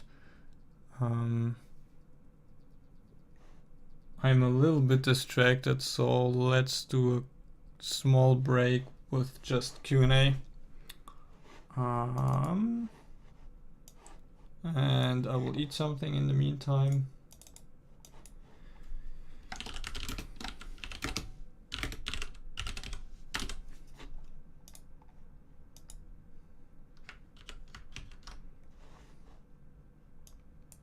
Yeah.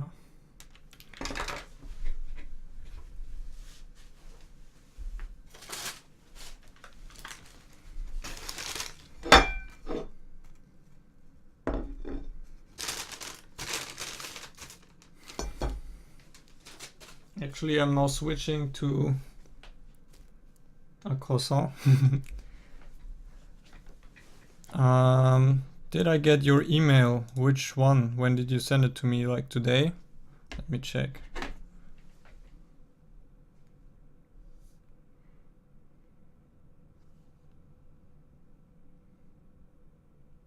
I don't see anything.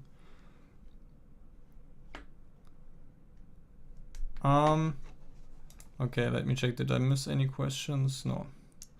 What relation between the simulation and pure aesthetic eye candy stuff and do you want in the game? Well, first I will of course only focus on simulation. But as soon as the basics there are implemented, I want to add these kind of neat little details that just give you the idea or like inspire you to maybe think of stories about what's happening in your city. I don't know if that sounds understandable, but I definitely want these kind of nice little details later.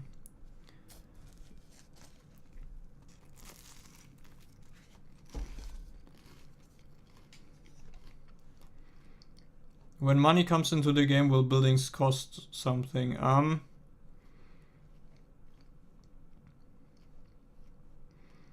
Which buildings do you mean? I mean, of course, if you wanna build like service buildings or transportation buildings, they will cost something.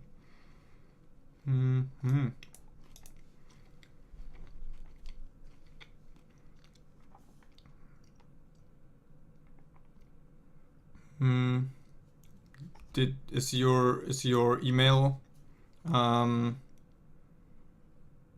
name also Inge Jones?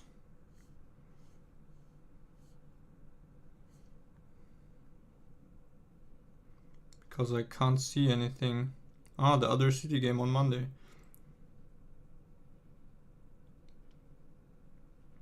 Oh yeah, I saw that email, Inge.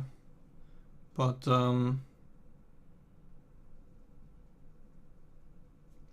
yeah, I said earlier in the stream what my thoughts on City Skyline is, so you can just rewatch that later if you missed it, so you know what I think about that.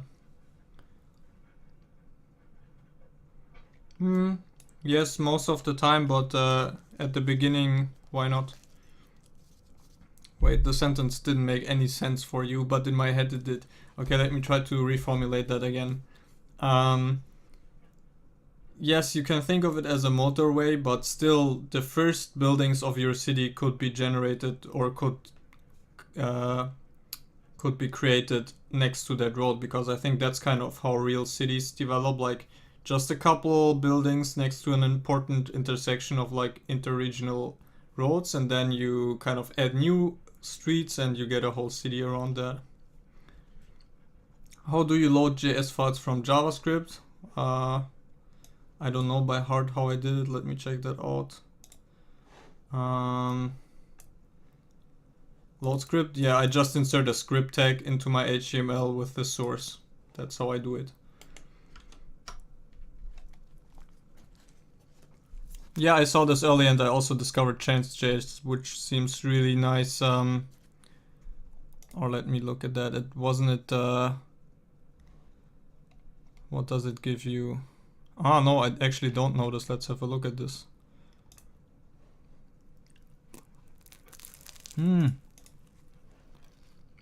Perfect. This is perfect. Thanks. I thought I mixed it up with another JS library that has a similar name that gives you like probability distributions, but this is actually really nice. Let's have a look at what it does. It gives you like random ages for adults and so on, birthdays, names.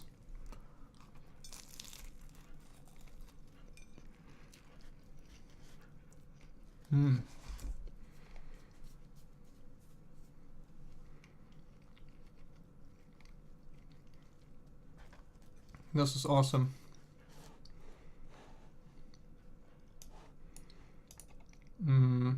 Thanks a lot for the suggestion. I will have a look at that later.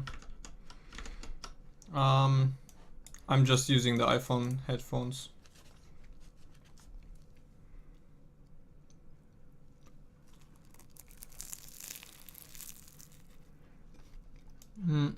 Yeah, I'm trying to use English settings everywhere possible, because I don't know, I'm kind of used to think in English now, at least when, well, not only when I have to do with computers, but also in real life.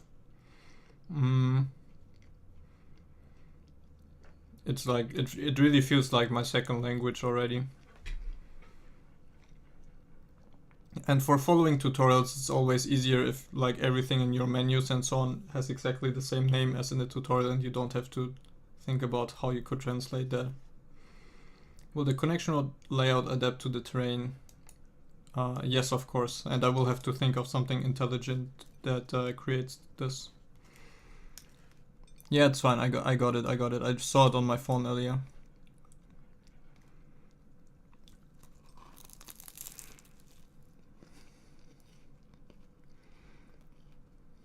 Yes, that's how it will be. And you are not alone in that. I get so many emails, I really don't have the time to respond. I just always tell people, like, if you have ideas or want to discuss something, please discuss it publicly, because then everyone can participate and I only have to answer it once, and then later can refer people with similar questions to this post.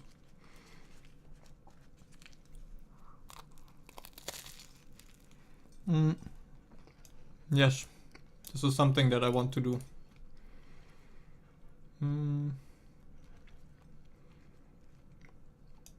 Roads will always be built instantly. There won't be like a building animation, because for me that's just annoying, but a mod could implement that.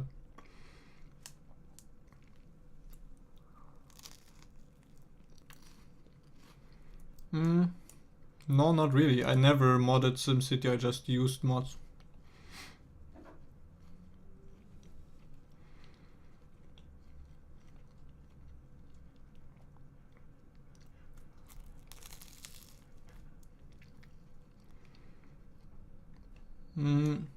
There will be, like I already talked about, a building density tool where you can set the max density.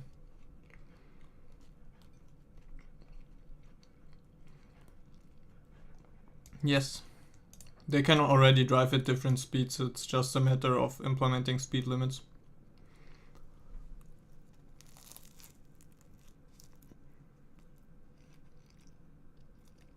Do the citizens like to stay near factories? What? Why would they like to stay near them?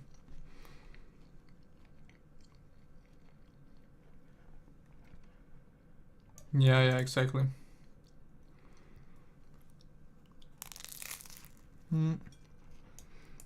It would be interesting intellectually, but I don't want to spend time on implementing that, because why would I want to have that?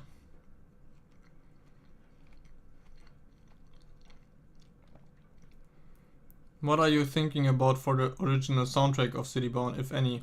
Well, I don't know if you knew this, but I already have 2 musicians on board, and we're having a really great collaboration where, I don't know, we already have like 4 or 5 finished tracks, working on 4 or 5 more of them, and the 2 guys have been really good at implementing my kind of very vague ideas for the soundtrack, and have surprised me with their own ideas and so on, so I think it's going to be awesome.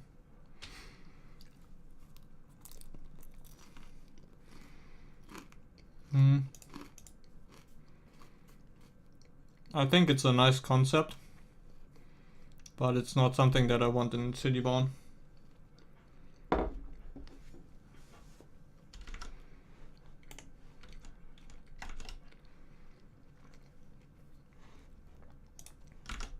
Yes, this is something that I wanted to implement today even, but I don't think we will get this far. Let's just see.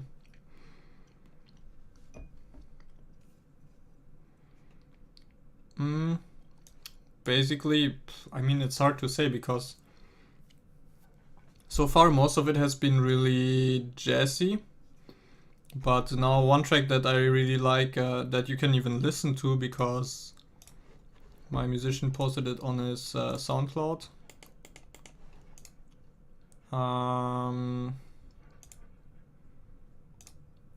Which is kind of more like a breakbeat hip-hoppy track, which has this really nice urban vibe to it. Yeah, feel free to listen to it. So yeah, I'm open to a lot of suggestions with the soundtrack, and just I think we're figuring something great out together. Maybe for neighboring cities. Yes, sure, but I mean, the only reason why I'm implementing neighboring cities this way is because I don't want to simulate them. I don't want to have to simulate them as completely as my city. They should just be these very abstract entities. But yeah, that's why I don't want to use it for that. Yes, of course there will be pedestrians.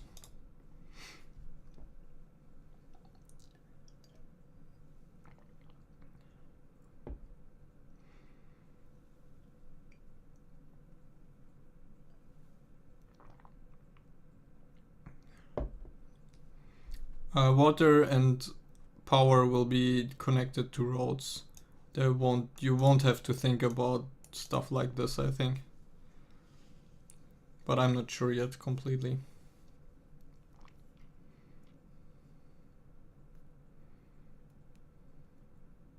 I mean, as with everything, I will start thinking about that once I start implementing the most basic version of it.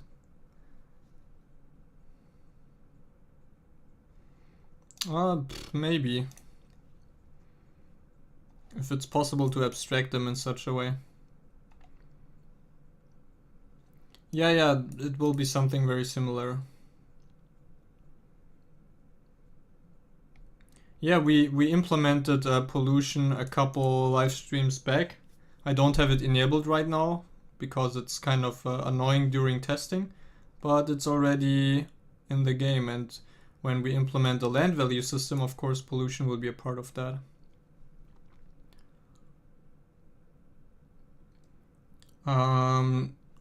Right now, the lot generation doesn't really support wall-to-wall buildings because it's not good at creating lots that are right next to each other. But I have a pretty big overhaul of the whole lot generation planned, and after that, wall-to-wall buildings will be possible. I think sidewalks will just be a new lane type that you can add to roads.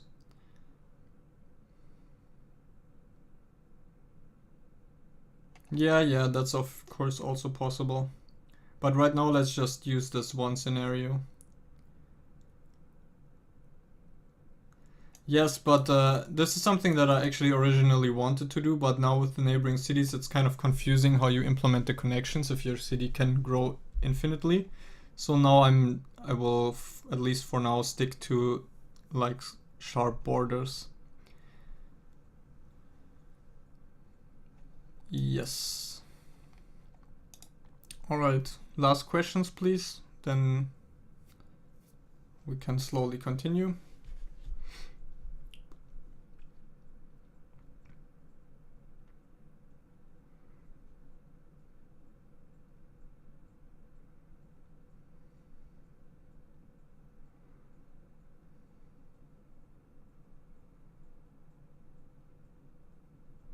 You mean the road that we're creating now? Yes, sure, you can delete it and you add new roads.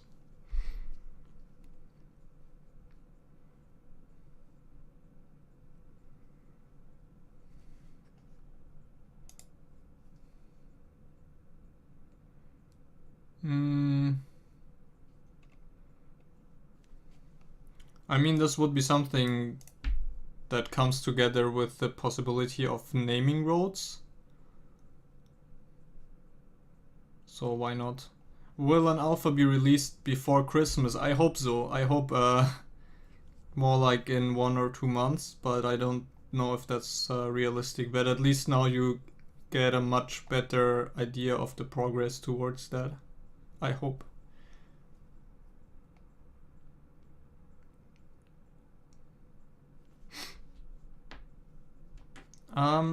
The way I want to make it is like it's not the player's choice to create new connections, but he kind of has to wait until the region offers new connections and has to work on his own city to make it attractive enough for the region to want to create new connections. Yes, as soon as I extend the road and lane system to 3 dimensions, there will be as many bridges above each other as you want.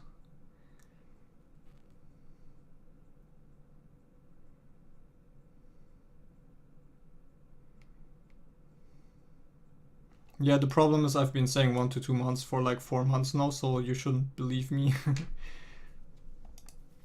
But basically I'm working as fast as I can, but I don't know how much more it is until I consider it an alpha.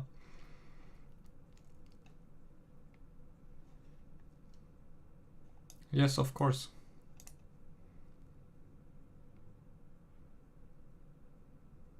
Yeah, that's true. That's why I want to start with smaller roads. Actually, let's change that even back to just a 2-lane road everywhere, because I really want to start small here. So yeah, let's end the Q&A.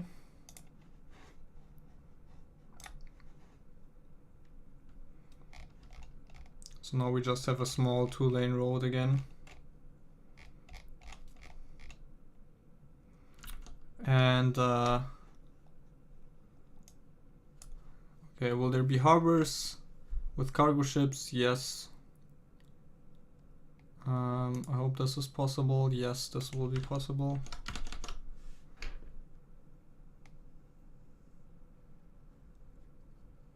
Alright, I will get some more water and then we'll continue programming.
I'm stupid, I don't know how to use these. Putting them in the wrong way around and wondering why they're so quiet. Alright, so the way we wanna actually... let me check out what you wrote. Yeah, federal subsidies for roads, for connecting roads would be nice, but that only becomes important as soon as there's money, of course.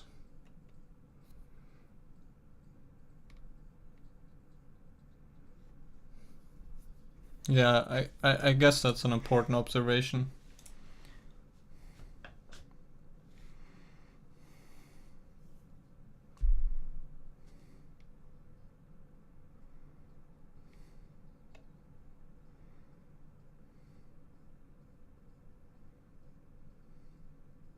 Yeah, exactly, this would be a map generation option.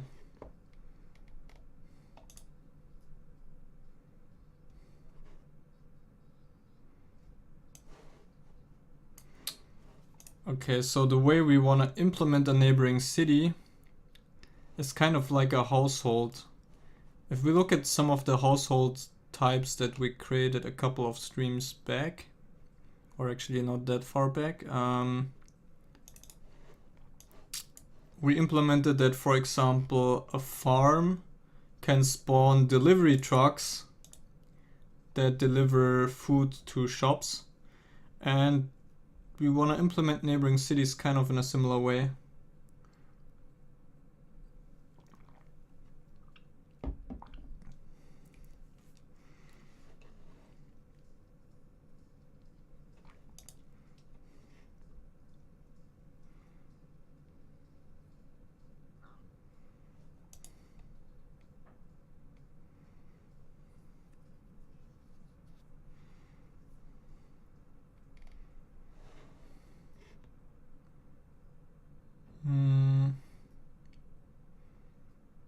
Let me think about how to do that. I mean, we basically need to also manage the cars that a neighboring city has.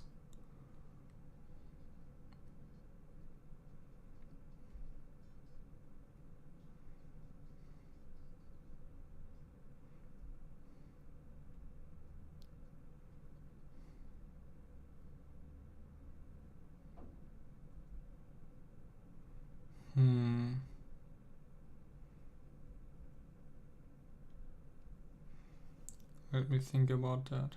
I mean, the problem is that right now cars can only really be parked at buildings, but they also need to be able to go to neighboring cities and kind of be parked there, I guess. Let me have a look at some more code.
Yeah, that's kind of what I'm thinking about. Is it, but let me know what you think. Is it too ugly if we just implement neighboring cities as kind of invisible buildings that cars can go to?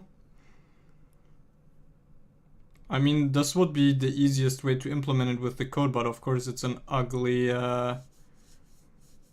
ugly fix.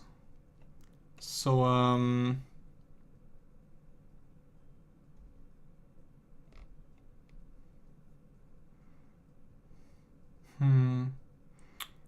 mean, it would be nicer to... It would be nicer to make generic interfaces like Meister describes it, but there would also be a lot of work. And I kind of want to focus on getting it going first and then thinking about how to implement it nicer. So yeah, let's actually just do it like that and create invisible buildings. So,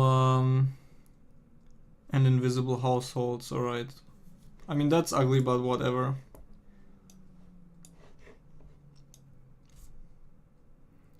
So, alright.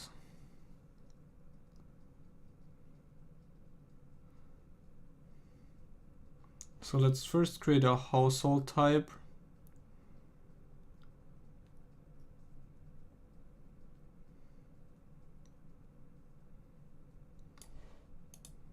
That's called neighboring city.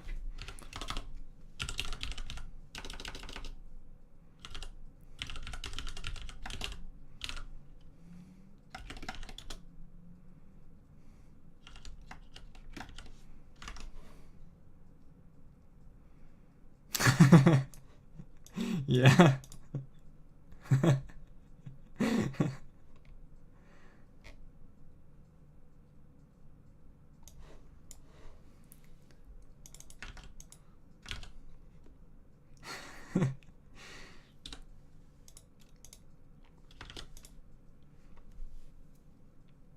Because if we do it like this, we just have so few problems because we can reuse save game code and so on. So let's try to see if we can get this working. Alright. So min members is 0. I mean, we don't even really care about this, right? Let's see here. In city, for example, if someone wants to find a job, get job.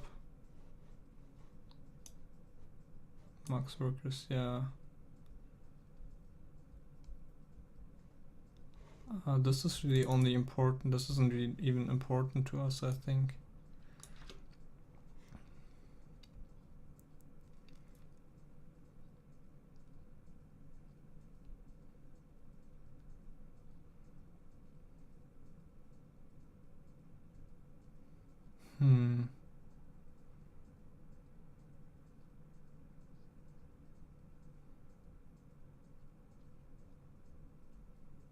Okay, I have to think some more.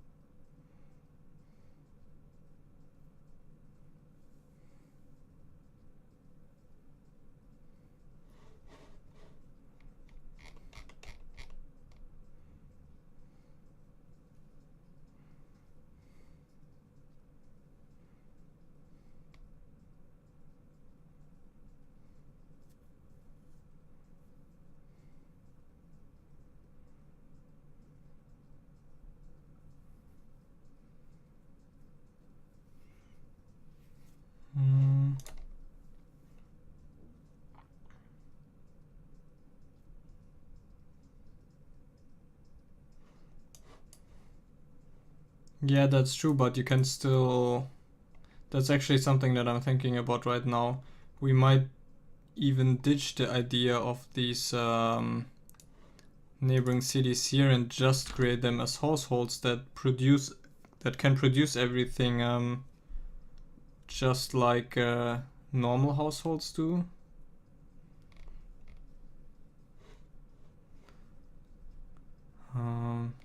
Yeah, I mean, this is definitely a topic that I need to think about more. And I hope the stream is not like too boring to watch for you guys. I guess sometimes there's just these phases where I have to first understand the problem before I really do anything.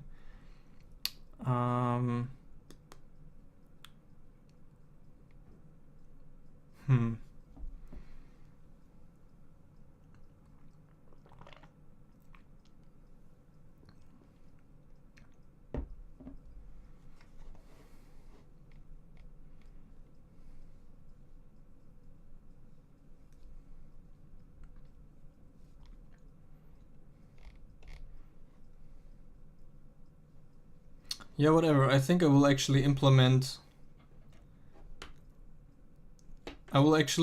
neighboring cities completely as households. I mean, I don't know how far we will get with that today, but I mean, whatever. So let's actually create a new branch where we can try this out.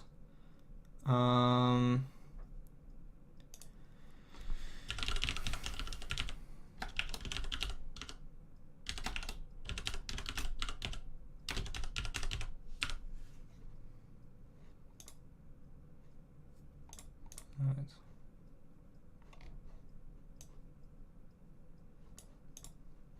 So show log. Yeah, okay. This all worked.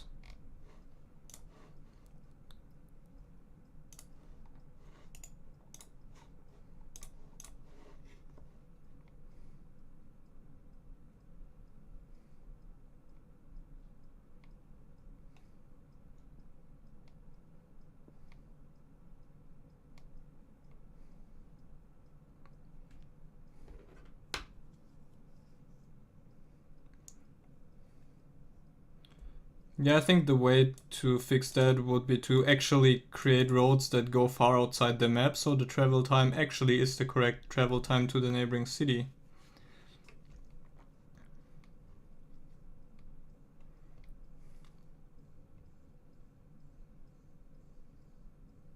Ah, no, but the stuff that I want to commit is what I want to commit in the new branch, and it keeps it, don't worry.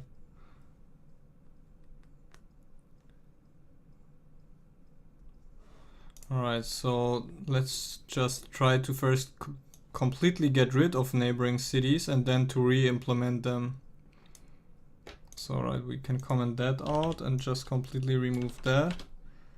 And then just find neighboring cities, because it will make so much of the code easier, because neighboring cities have been the special case, but really what they are is just another household.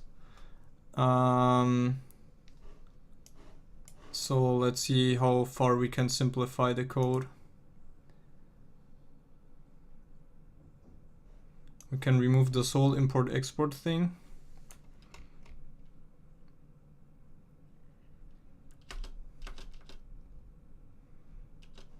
We can remove these.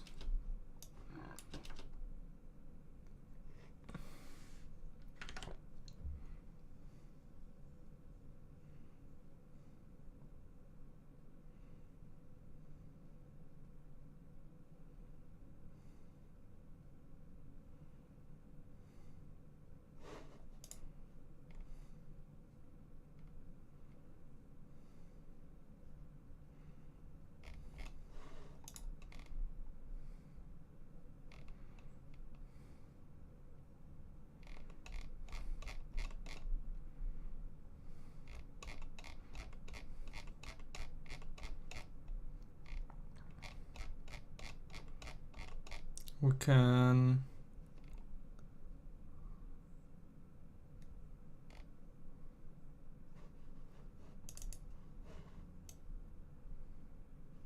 we can remove all of this, because we don't have to save and load neighboring cities anymore. We just have to save and load households.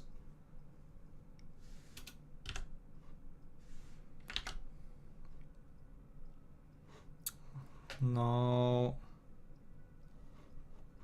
of course, now a lot of stuff will be broken, but maybe not even that much. or where is import?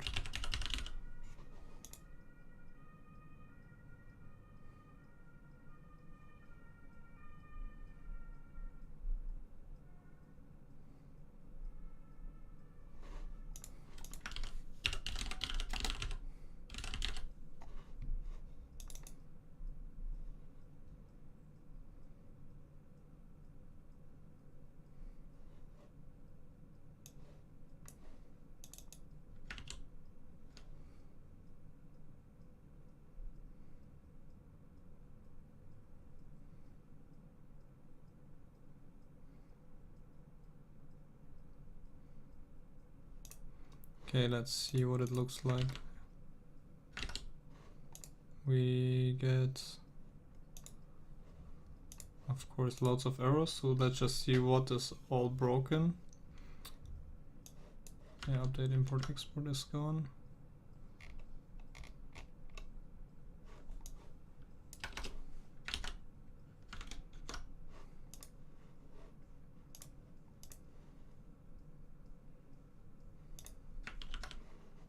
Yeah, that's true, and that's why it's a good sign to implement it like this.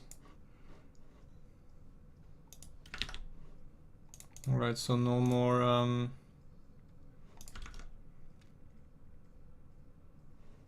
no more errors. Let's see what our demands look like. Why is there demand for food? Okay, that's interesting. Okay, I understand this. Now we don't have any demands, of course. So now we can try to, yeah, we can try to re-implement the neighboring cities as households.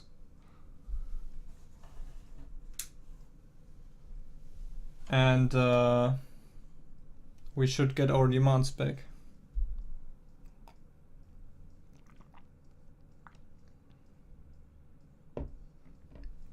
The demands are flashing because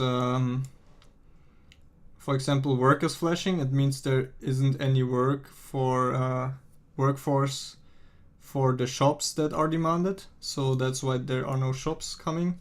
And kind of right now we have this huge bottleneck because there isn't any demand at all, which of course means that nothing will be built. So now we have to try to recreate this demand using households. All right, so let's actually create this.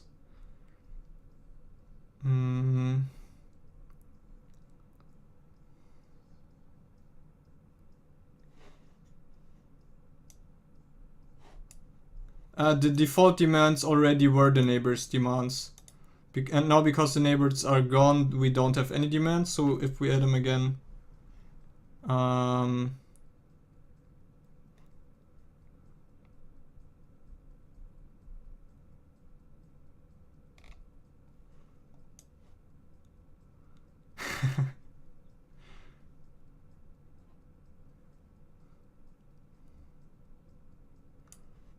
maybe you hear the music from my headphones, but that would be strange. Okay. I mean, the whole min members, max members thing doesn't really make sense for a neighboring city, but our main production and min sales does. Let me think. Oh no, this is the requirement. We don't require any of that. Basically, using these two, households can specify what their minimum requirements for production and sales are. We are just going to make this empty. Alright, let's just copy paste it and then think about that. We won't create a building yet. We will think about that later. Whatever.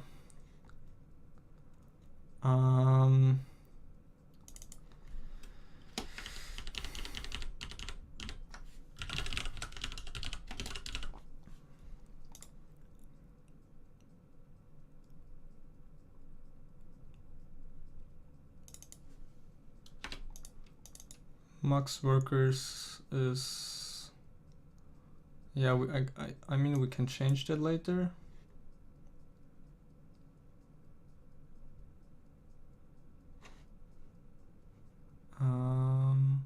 let's just put something ridiculous. What are the initial resources? This doesn't really matter. It doesn't have any initial resources. We add the household. We add it to the building. Yes, sure. Well, we don't need to do that yet, so let's just uncomment that all. Alright, then we can invent some initial production and so on. So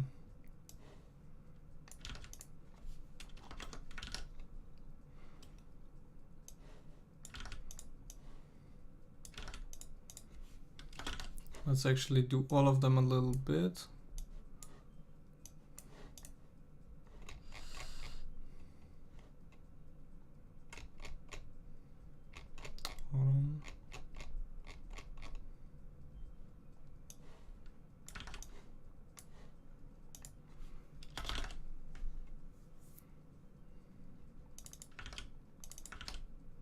Alright, let's start with production. So it will produce food, raw materials, and products, and let's just invent some numbers. How about 1000 food a day? Yeah, let's just do something like this. It sells let's say okay, let's think about that.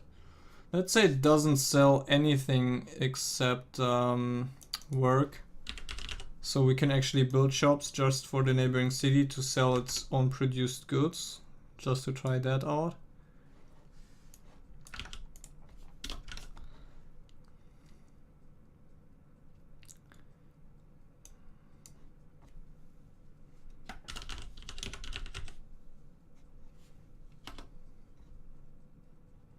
Let's say it sells, how about 200 work, and it consumes around the same.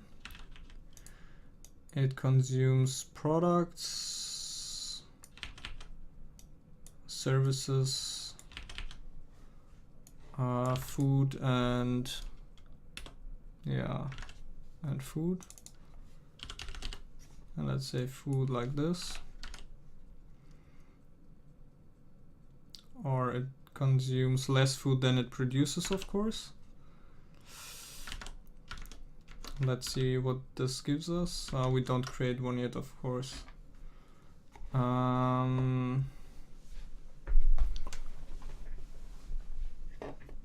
Okay.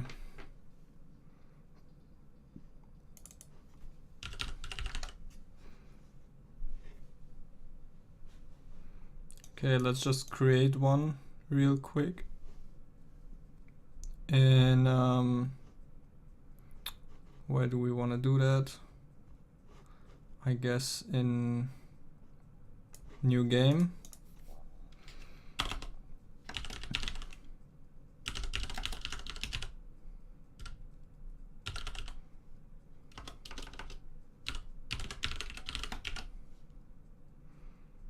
This should just work in theory. Okay. And we have demands. Okay, that's interesting. So let's see.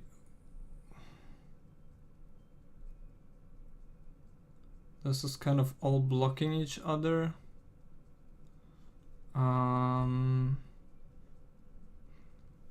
Why don't we have demand for work?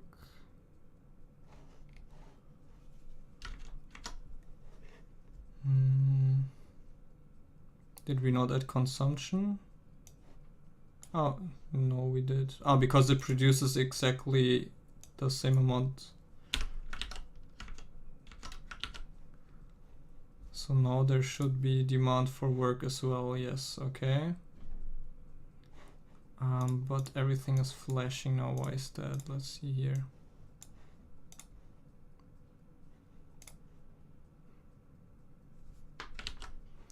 Okay, I think I have some debug messages that can tell us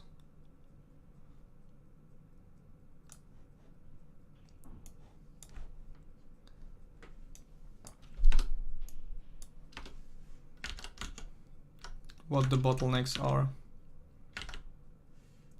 Alright. So the problem is that there isn't enough food sold for workers, so it needs to sell some amount of food. Yeah, that makes sense.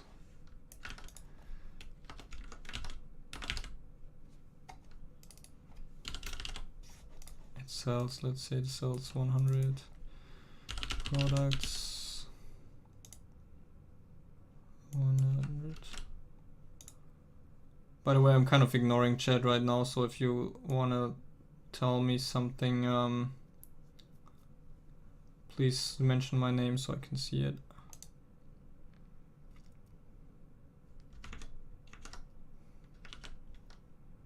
Let's see again. Not enough food sold. Why? But we are selling food. Aren't we now?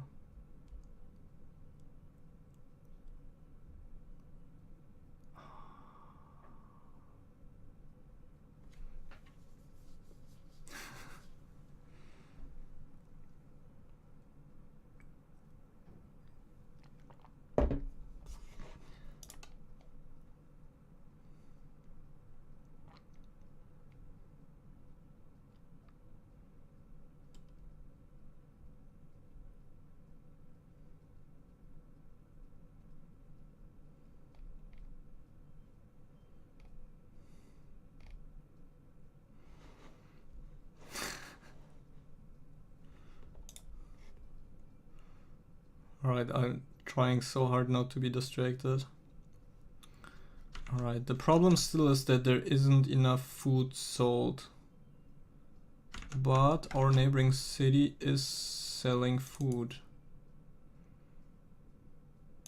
Let's just have it sell more of that, I guess. 100.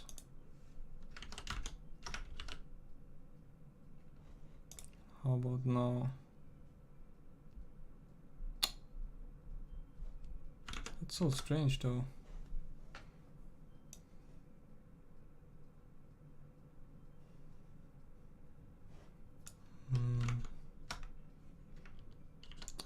Am I missing something?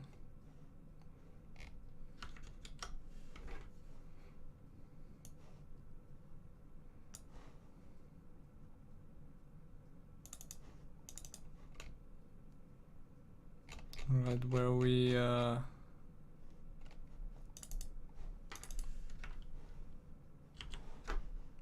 oh, it's okay, I just have to ignore chat. Okay, let's see, maybe we're miscalculating this, so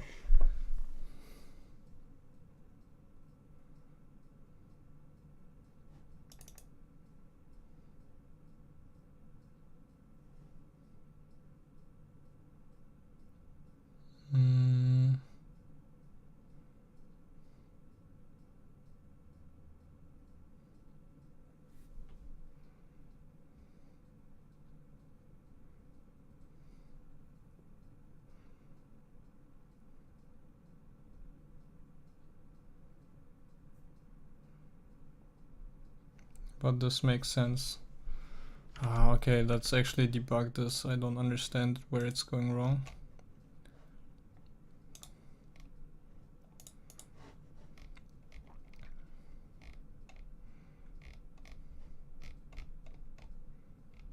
Oh, where's update demands?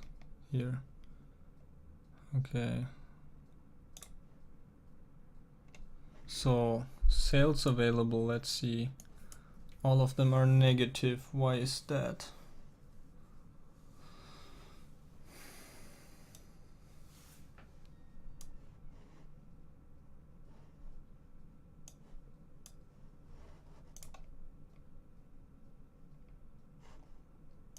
Yeah, I did get rid of that and now I'm replacing it, so it should be fine. Right, why is this So food, products and services, all of them are negative. I think I'm miscalculating something.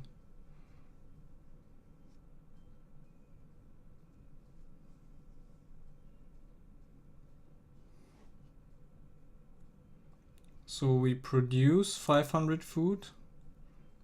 We consume 500. So the consumption should be less than the sales, okay. So let's consume actually just very little.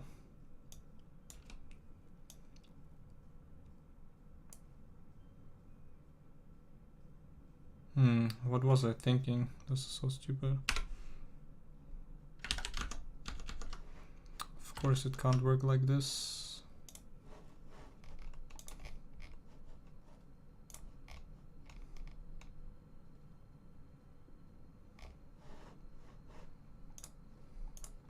Let's reload. No. Okay, this looks better. No, nothing is flashing, so we should... Do we have demand for work? No, we have negative demand for work. Why is that? Negative demand for work. We consume 300 work. And we sell 200. So there should be positive demand, no? What the hell? Why is there negative demand? No, we consume less work. We want to consume more work. So there's demand for work initially. Yes, now we have demand for work. So we have a lot of demand for residents, so that is what we can start with.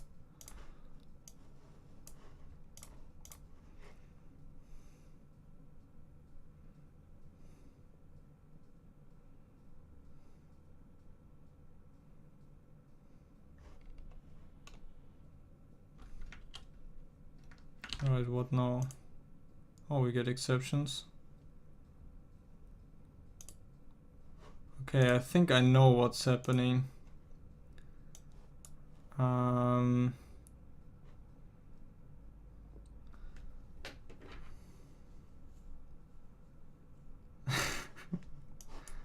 Best suggestion ever. What? Okay, I think what's happening is really interesting. Let's see here if my suspicion is correct. So already the citizens are trying to go to the neighboring city because it's their workplace. So this already works. The problem is the neighboring city doesn't have a building yet, but they already try to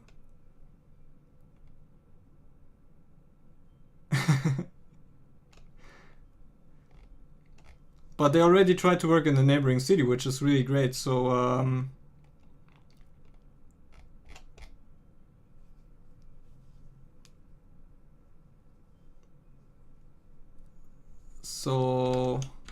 yeah, but I have to be honest with you, I'm super distracted right now, but I think we got on a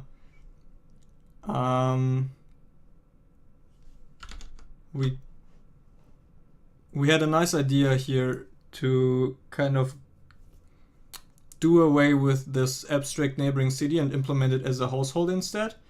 So we will just continue with that next time and hopefully be less distracted. I don't know. What do you guys think about today's live stream? I think it was pretty chaotic, but we did make some progress, and I think we can continue working on neighboring cities next time, now that we have like a clear idea of how we want to implement them. So yeah, let's just stop it here and have some final Q&A.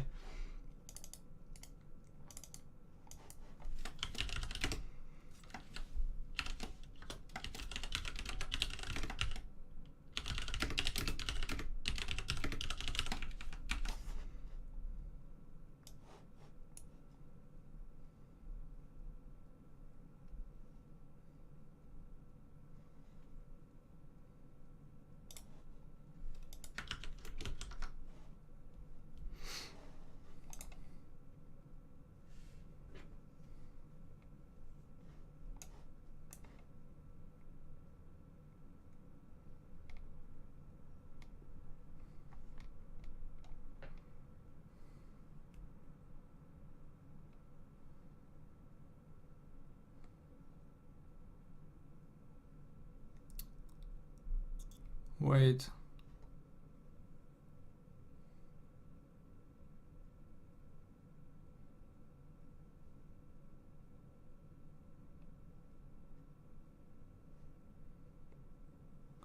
Ah. So you're basically asking if there will be bus lines that you have to specifically draw? Probably yes. You don't just draw stops and hope for the best.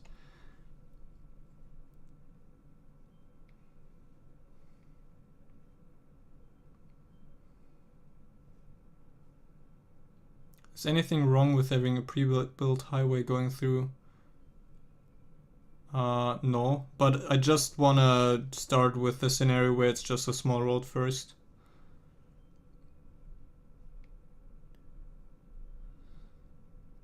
What do I think of this idea?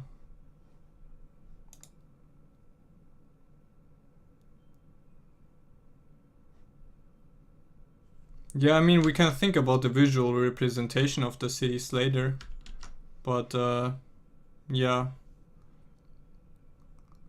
But it's a nice idea that the building is actually the representation.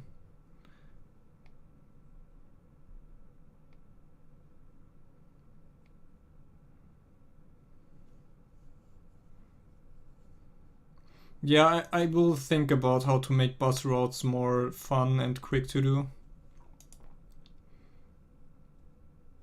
Yeah, you have to be careful to distinguish between two things. Like the visual day-night cycle that can be annoying if it's too dark at night and you can't see shit. But I think the day-night cycle is very important for the agents because you of course have morning and evening commutes and all of that, and this is of course central to the gameplay. How do your family and friends feel about what you're doing with Citybound? I mean, my family is really supportive.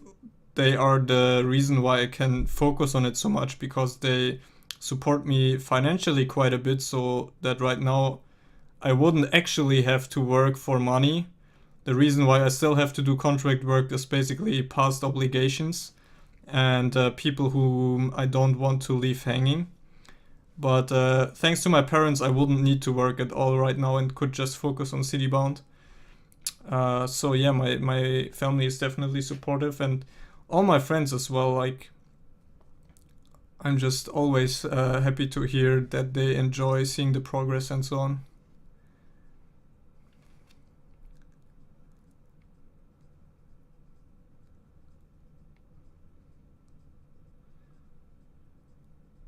Yeah, timing and vehicle management won't be a part at all. It will just be routes and the other part will be automatic. Yeah, we'll make the nights short like in summer, especially because there isn't really much happening in the nights. Of course, a little bit is happening. But yeah, they can definitely be shorter in game. Will businesses and factories operate at different hours? Will there be a nightlife where trade and commercial is there or something? They already operate at different hours. People go to work at different hours. And there will be a separate nightlife, but I will have to think about how detailed I want that to be and how it is different from like everything that happens at day. Because it will be basically, I mean, this is when all the people will do their leisure activities, and like a completely different set of businesses will be making their money then and using resources and so on. But it would definitely be interesting to have a nightlife so that there's something happening at night. How many hours a week do you work on Citybound? Right now, because as I said, I'm busy with contract work, it's basically just the live streams plus maybe 5 or 6 hours more. But I really hope that this will get better soon and I can work even more on it. So in total it's like maybe 12 hours a week right now.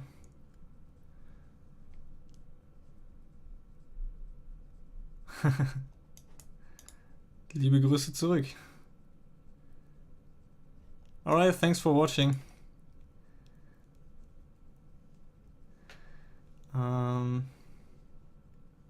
Will we see cars going to work and going home at the right times?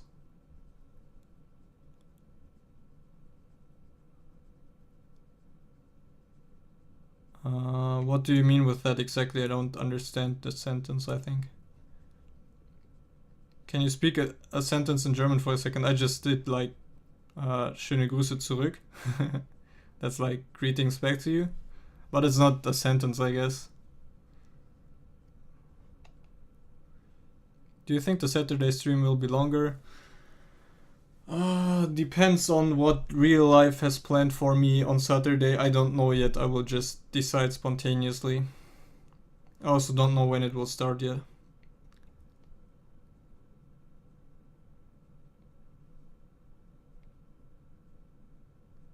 Yeah, that's true.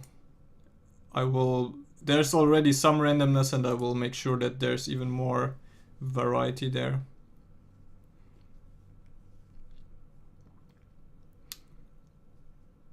Okay, yeah. Will a person be able to be late home from work due to changing traffic conditions? How will your Sims agents handle delay like this? This is a good question, and it's actually something that is very important to me because one of the things that I really want to do better in Citybound is to give the player feedback about what is going wrong in the city. And for example, if you have a really bad transport network, it will cause your citizens to come back home late. And now the really interesting part is, of course, what effect will that have on their life? Well, it means that they have less time to go shopping, that they have less time to spend with their kids, to spend on leisure activities, which you could like model that it increases their stress level and decreases their health. So you have all of these really interesting effects just because your traffic network is bad. And my job as the game designer is to show you the reasons why their life kind of sucks right now. So you know, it took him like 3 hours to get home from work because there was a huge traffic jam on the highway, or like the train broke down or something. So you can then try to fix these problems and see the lives of many citizens dramatically increase. Not increase, but like how do you say that? Get better, whatever. Yeah, this is really the kind of feedback loop that I want to have in Citybound.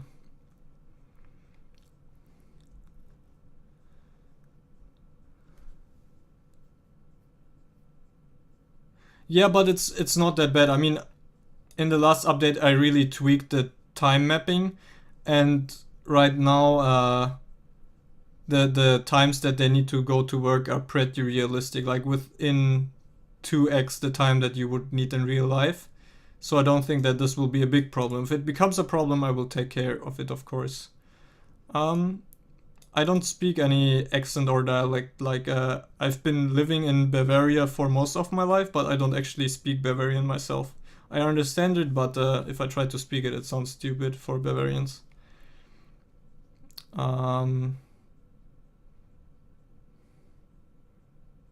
No, I can't do accents. I'm afraid. Not even like a British English one, which is kind of the easiest, I guess. So I was talking about dialects. If you're asking about accents, I can't do any accents except my German accent, of course.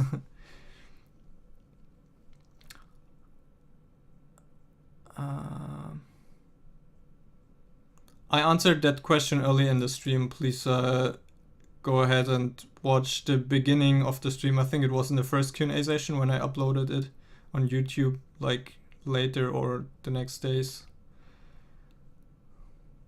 No, I don't think there will be advisors. Yeah, I really like that they had personalities and so on, but for me it kind of distracts from the fact that you are like this godlike observer of the city, and I want to make it more so the city itself shows you where the problems are. Like I described earlier, you can look at the lives of individual citizens and kind of figure out that way what is going wrong.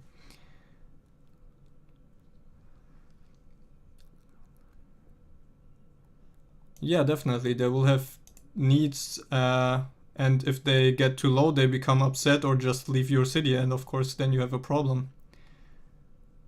Improve, thanks.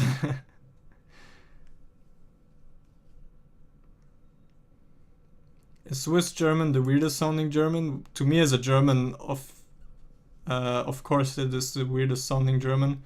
Sometimes it sounds like a completely different language. Like the other day I was sitting in the train and was wondering like, what language are these people next to me speaking? It sounds kind of exotic, but also like European. Is it a Romanic language? I don't know. And after a while I like recognized 2 or 3 words, and I know some Swiss German grammar, and I also recognize that, but it's really hard to understand. Dennis asks, since you're studying computer science, are you currently doing your bachelor or your master? I'm currently, well, right now I have semester holidays. Next semester will hopefully be my final bachelor semester. I will write my bachelor's thesis, and then I will continue with computer science master. I'm not really afraid of that. I think it's obvious enough that it's different in many ways and that it's just part of the same genre and not a copy. And even if they call it a copy, I don't have a problem with that, because it really is very iterative, but like the difference is all in the details.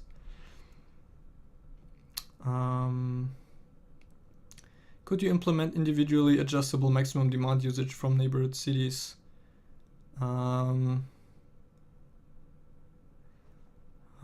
Yes, this would be possible in theory, and there's an interesting distinction to make there. I will keep that in mind.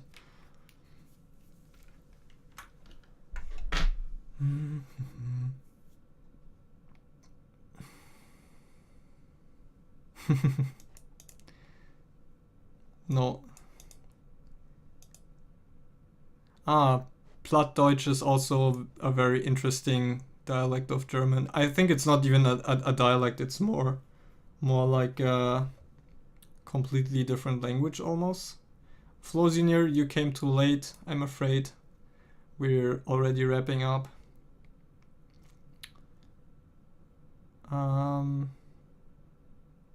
Yes.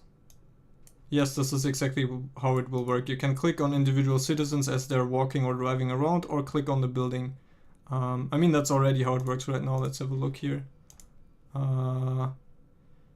Yeah, this doesn't work because the game doesn't work right now, but whatever. You can hover over the buildings and see what all of their inhabitants are thinking right now.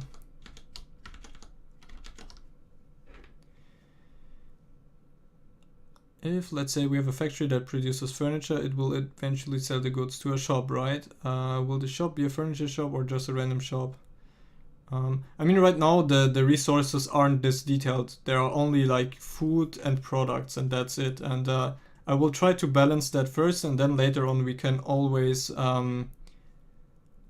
make the resources more fine-grained and the whole economy more, varied. And then this will become important. Thanks, that's awesome. How are you liking it so far? Have you thought of having different languages for the game? You mean like to translate the game?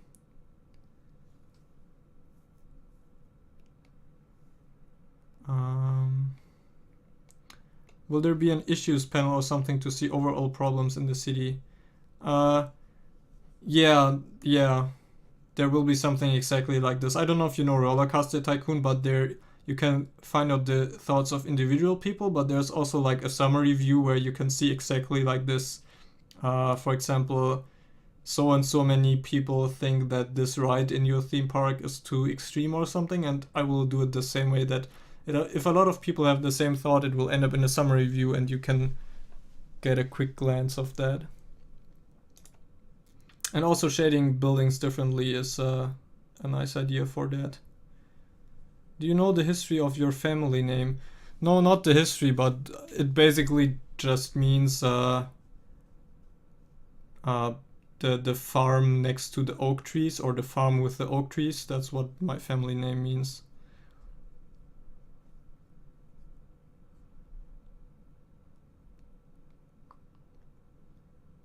It's true. Like, if there isn't any specific speed limit. There's no speed limit, and yeah, there are a couple of highways where you can go as fast as you want.